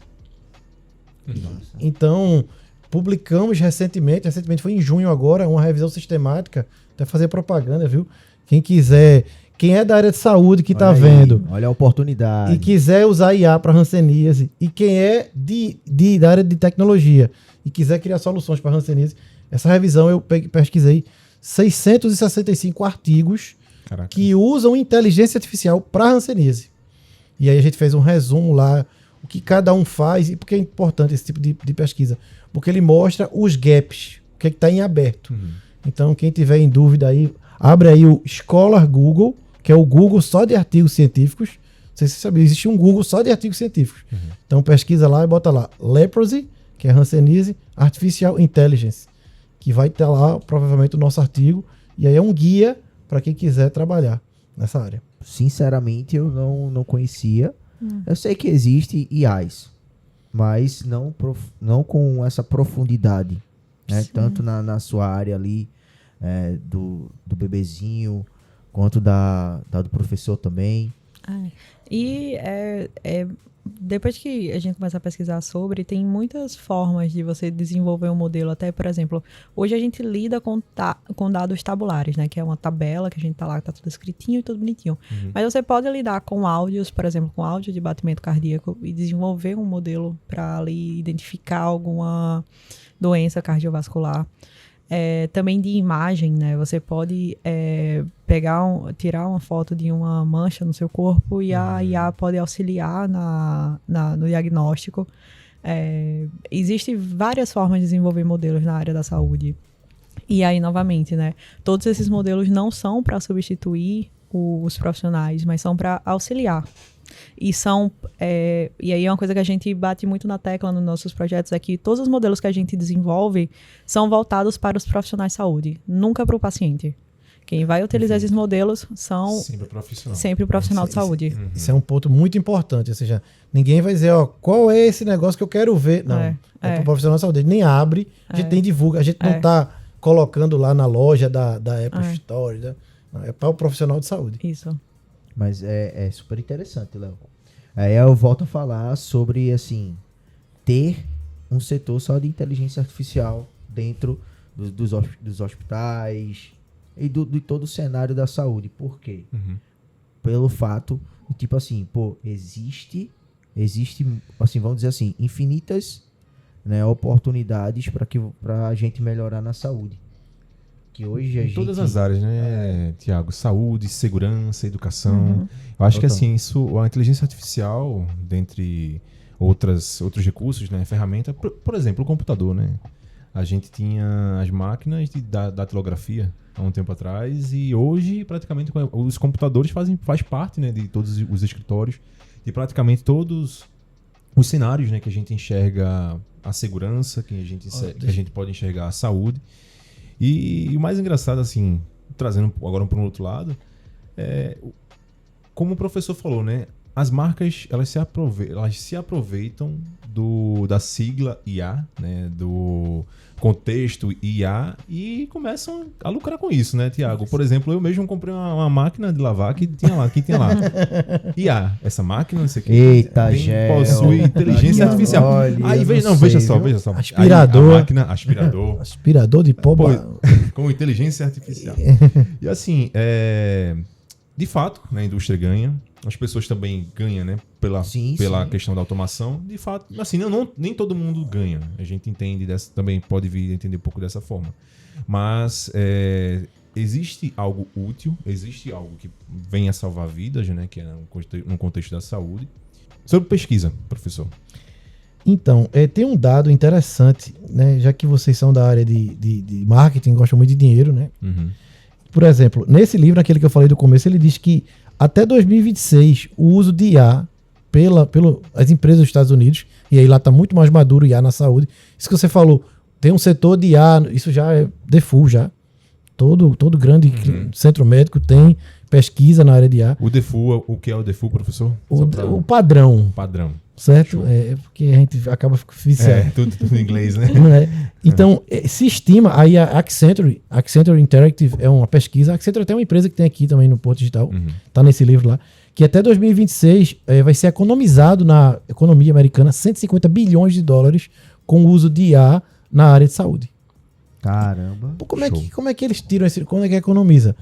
né? Redução de tempo, insumos que são necessários. Então, você não faz determinados procedimentos porque você tem um sistema de recomendação, tempo de consulta, que aí você reduz o tempo. E lá, o setor de saúde lá é diferente daqui. Não sei quem já foi lá, isso é inclusive uma crítica que se faz. Né? Se você vai para os Estados Unidos, a primeira coisa que você tem que fazer é um seguro de saúde. Porque se não tiver, você vai morrer lá na rua. Uhum. E lá não se tem a cultura que tem aqui, que aqui a gente tudo vai para o hospital, né? Tossiu muito, vai para o hospital, pronto-socorro. Né? Lá você vai primeiro, muito nas farmácias. Então, há muito esse primeiro atendimento nas farmácias, e aí há um encaminhamento. Então, lá é muito presente essa questão da transformação digital, não só IA, transformação digital como um todo na área de saúde.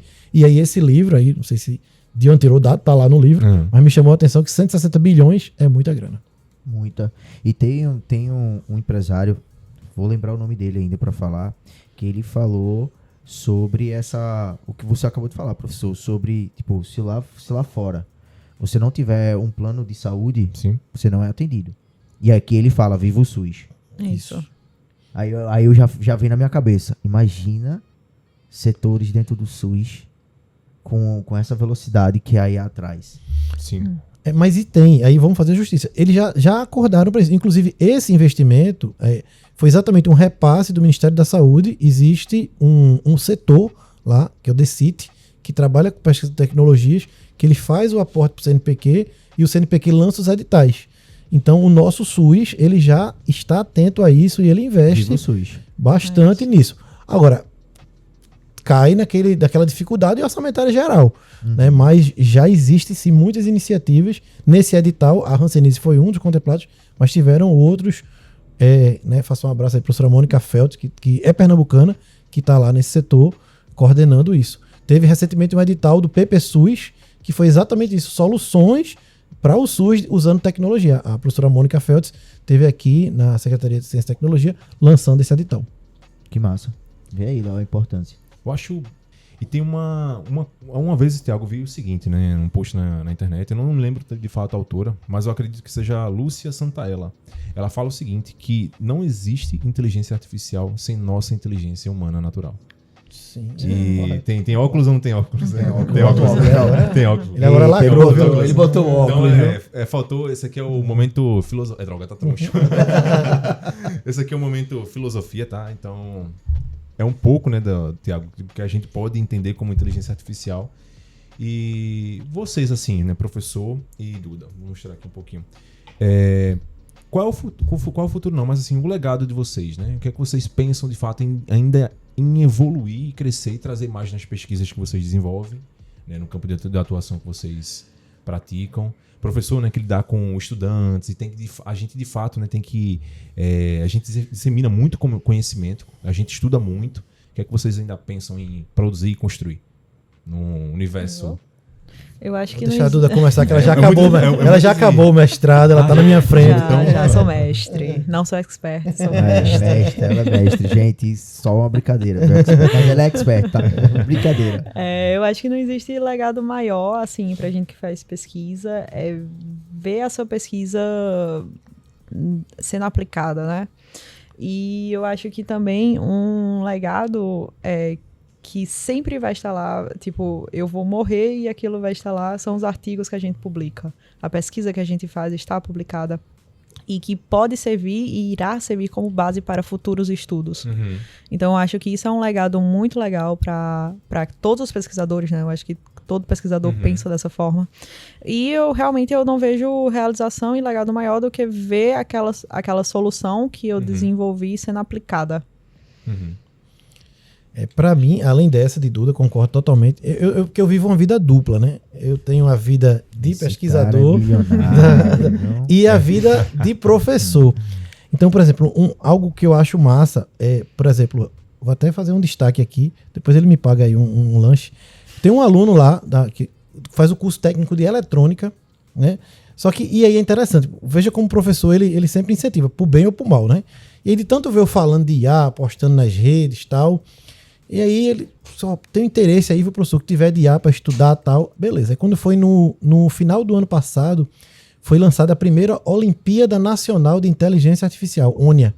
né? Foi uma iniciativa da Universidade Federal de Pelotas, no Rio Grande do Sul. E aí, né, disse, ó, cheguei lá para os meus alunos e disse, ó, eu sei que vocês são de eletrônica, mas tem uma Olimpíada aqui de IA, vamos fazer? Aí, dos alunos todos, 5 toparam. Não, 7 toparam, foi 5 ou foi 7? Aí, então a gente quer, porque aluno tem aquela motivação, né? No dia da prova, só foi 5 fazer a prova. Aí, tá, beleza. Aí foi, desses 5, passou a primeira fase, eram 4 fases. Quem chegasse na 4ª fase ia representar o Brasil na China, na Olimpíada Internacional de IA. Só que detalhe, os alunos são de eletrônica, vocês estudam hardware, não estudam software, não estudam programação. Tá lá no bolo. Para encurtar, nós tivemos 2 alunos que foram para a 3ª fase. E desses, um aluno, e aí, Tiago Everton, ganhou medalha de. Tem um charateu, sabia que tu ia ficar feliz com a história. Então, Tiago Everton ganhou medalha de bronze, né? Só 56 pessoas no Brasil ganharam essa medalha de bronze na primeira Olimpíada Nacional de Inteligência Artificial. E por poucas questões, ele não ganhou o ouro e foi para a China representar o Brasil. 5 estudantes, né? Infelizmente nenhum aqui do nordestino, estão indo para a China representar o Brasil na Olimpíada Internacional de Inteligência Artificial. E por que ela é na China? Porque a China está cada vez mais buscando trazer talentos nessa área de IA para desenvolver soluções, algoritmos que não demandem tanto capacidade de processamento. Então, existe uma corrida. Nos anos 60, 70 teve a corrida espacial, né, que acabou quando o homem chegou na Lua. E agora existe a corrida da inteligência artificial. E qual é o fim? Quando chegarmos a um modelo de inteligência artificial geral, que ainda não chegamos. Mas tá construindo, né? Pela sua experiência, né, você acredita que ainda vai chegar naquele IA perfeito? Rapaz, a palavra perfeito, ela é muito complicada. É complicado. Vai melhorar, né? E aí entra alguns fatores, por exemplo, computação quântica, né? Vai entrar, vai ser fundamental. Cara, eu tô guardando isso, assim.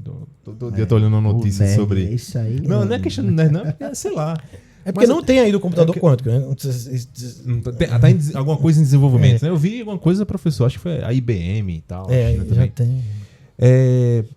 Tiago, a gente falou sobre todos os tipos de IAs, né? IA generativa, LLM, falamos sobre criação de imagens por IA, texto por IA, consultas, né? Lá também no IA, tanto amorosas quanto... Rapaz, ô Gel, o que esse menino tem fazendo consulta amorosa, hein?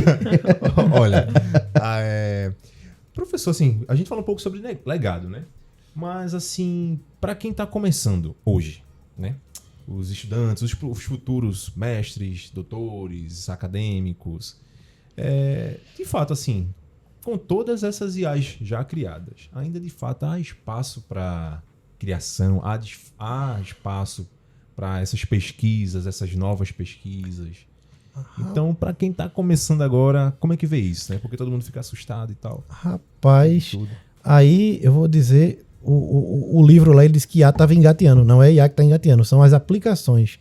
Então há muito espaço. Por exemplo, eu acho que a gente tem um grande exemplo aqui. Veja, aí Duda, ela saiu da área de biomédica e disse, eu vou fazer engenharia da computação trabalhando com IA.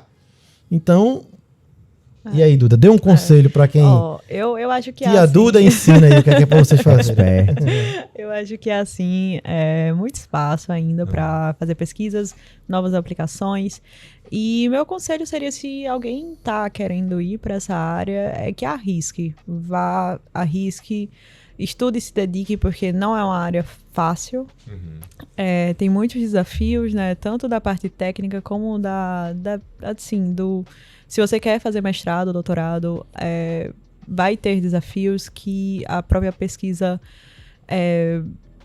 lhe dá, mas eu acho que vale muito a pena, porque você vê aquela sua pesquisa assim, a prática, sabe? De você, no final da pesquisa, você vai ver um projetinho assim, ó, todo redondinho, bonitinho. Eu acho que é uma sensação que vale muito a pena. E sim, há espaço. E o meu conselho é só se arrisque, se jogue, porque vai ser legal. Eu fiquei até... com vontade. Agora vou entrar, viu? Uma pergunta, né? Eu vou fazer uma pergunta também. Que eu acredito que já tenha esse processo, mas já existe IA fazendo software, professor? IA criando IA, tu perguntas? IA criando IA e tal. Rapaz, é o que mais tem. Então, veja, fazendo software, porque o software ele é algo mais completo, né? IA fazendo código, existe vários. Né? Inclusive, por exemplo, eu dou aula lá no curso de análise e desenvolvimento de sistemas, lá no IFPE.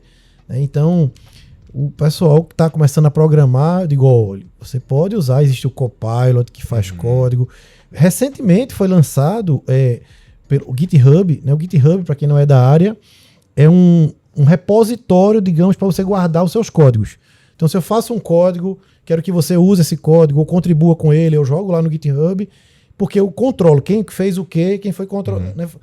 Foi criando. Então, o GitHub era um negócio que começou pequeno e aí cresceu muito. Acho que não existe um programador no mundo que não tenha um código seu lá no GitHub. E aí a Microsoft comprou o GitHub, né? E vê a riqueza que é isso. Eu tenho vários códigos lá. E aí eles criaram recentemente o GitHub Sparks, que você, do seu código, você consegue gerar rapidamente microaplicativos. Então você vai ouvir muito falar esse nome, Sparks. É um nomezinho que se dá para microaplicativos.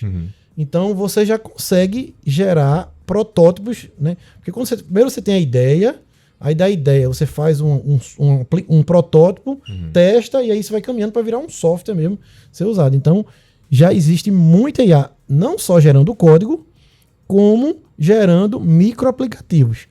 Agora, então todo mundo vai... Aí é que é o detalhe. Né? Você cada vez mais precisa de profissionais que tenham um senso crítico para poder avaliar a qualidade desse código, consertá-lo, certo? E melhorá-lo. Então a gente tem que ter cuidado com os programadores que estão começando aí, que estão muito viciados nessas ferramentas Copilot, e vai chegar um momento, qual é o impacto disso? Que você só vai ter vaga nas empresas para programador sênior. Por quê? É melhor eu ter um programador sênior e colocar 2 júniors com ele, ou melhor ter um programador sênior muito bom e eu dar ferramentas que aumentem a produtividade dele, de IA, você está entendendo? E aí você vai chegar a um ponto que os programadores eles vão ser tutores, vão fazer curadoria de códigos gerados automaticamente. Né? O Centro de Informática, ele recentemente lançou uma maratona de programação que você não vai... Todos os códigos vão ser programados, vão ser feitos usando IA generativa. Caraca. Então, porque assim, isso é um desafio para a gente que ensina programação nos cursos superiores, né? A gente tem que colocar na cabeça do aluno, olha, eu sei que a ferramenta gera, mas lógica de programação, os fundamentos, você tem que saber, porque senão você não vai saber corrigir quando fizer algo errado. Aí, como é que você vai? Então, é um desafio muito, muito grande para quem é professor dessa área. Eu imagino.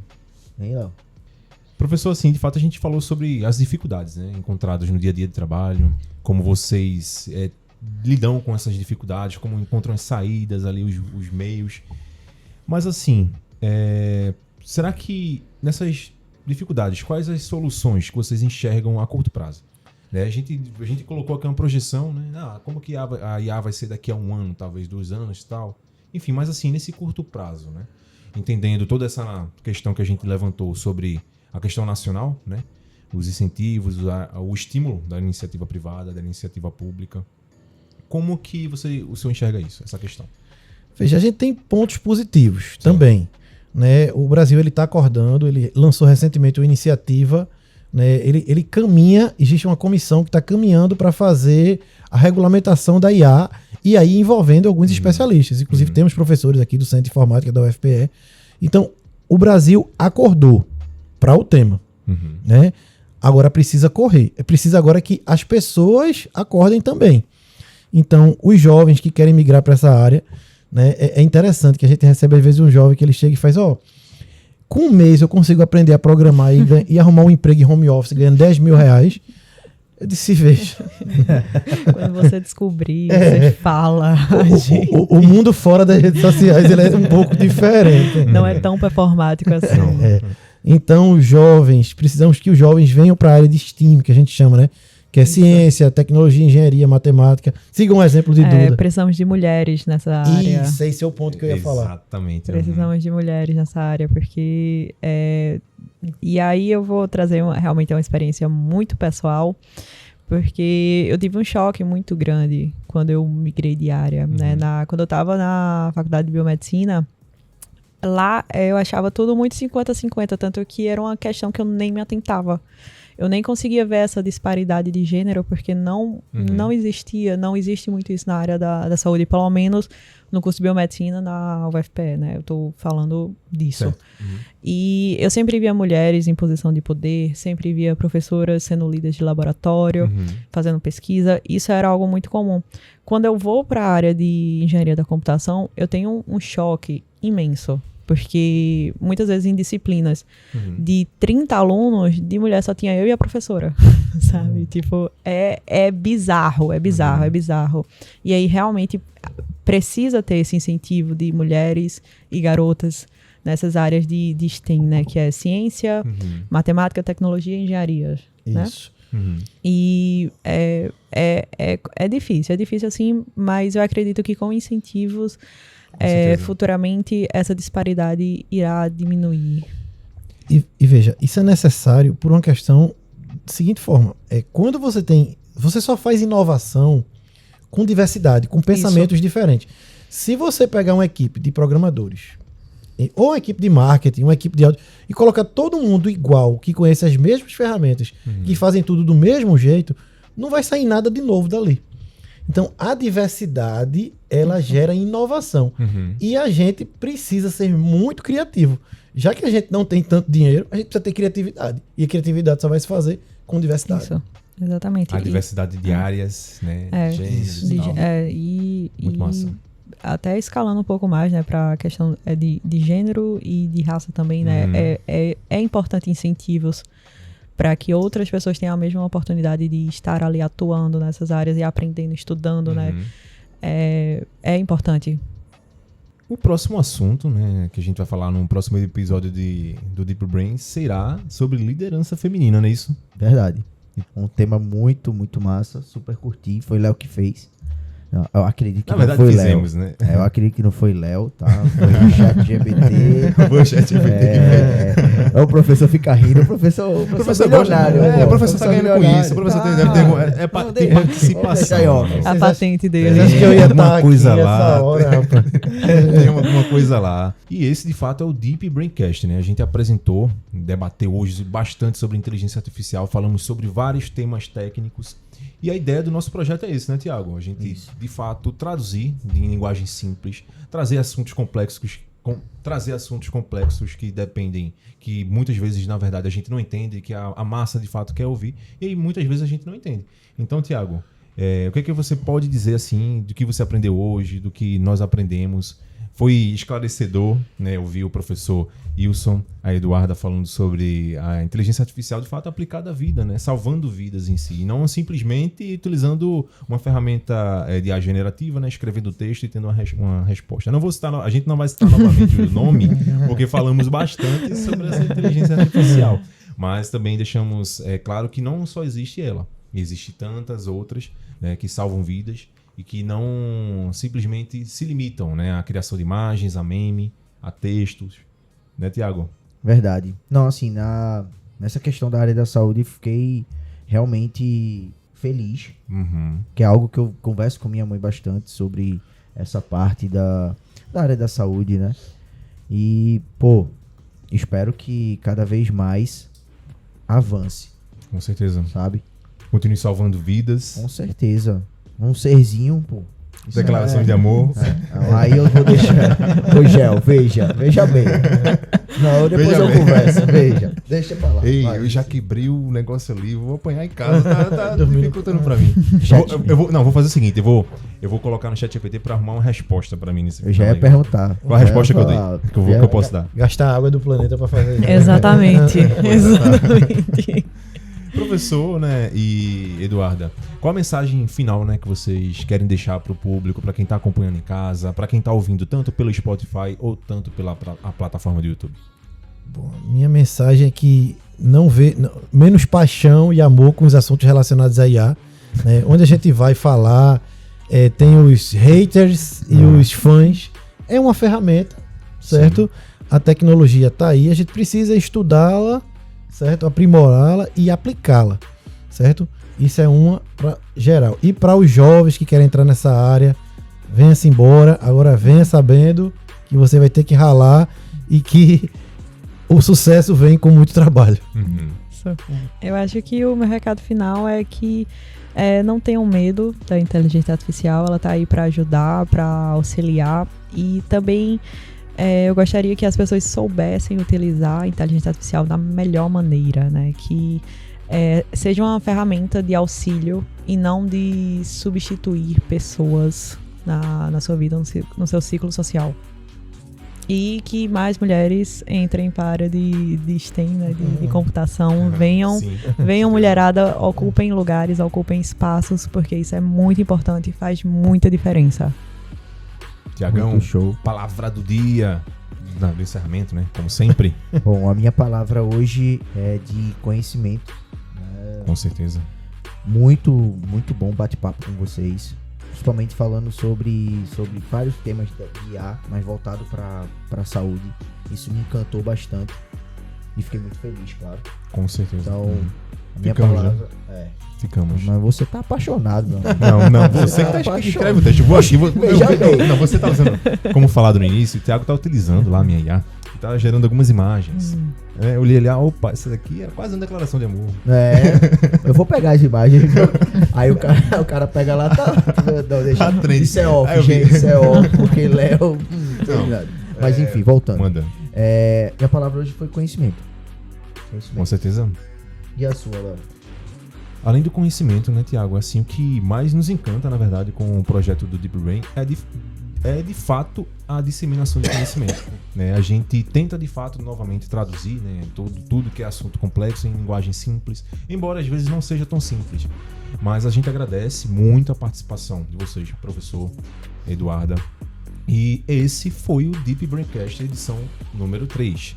Então inscreva-se no canal, nos siga no Instagram, @DeepBraincast. E Thiago, até a próxima, não é isso? Até a próxima, se Deus quiser. Até a próxima, se Deus quiser. Então, até lá, roda a vinheta e foi!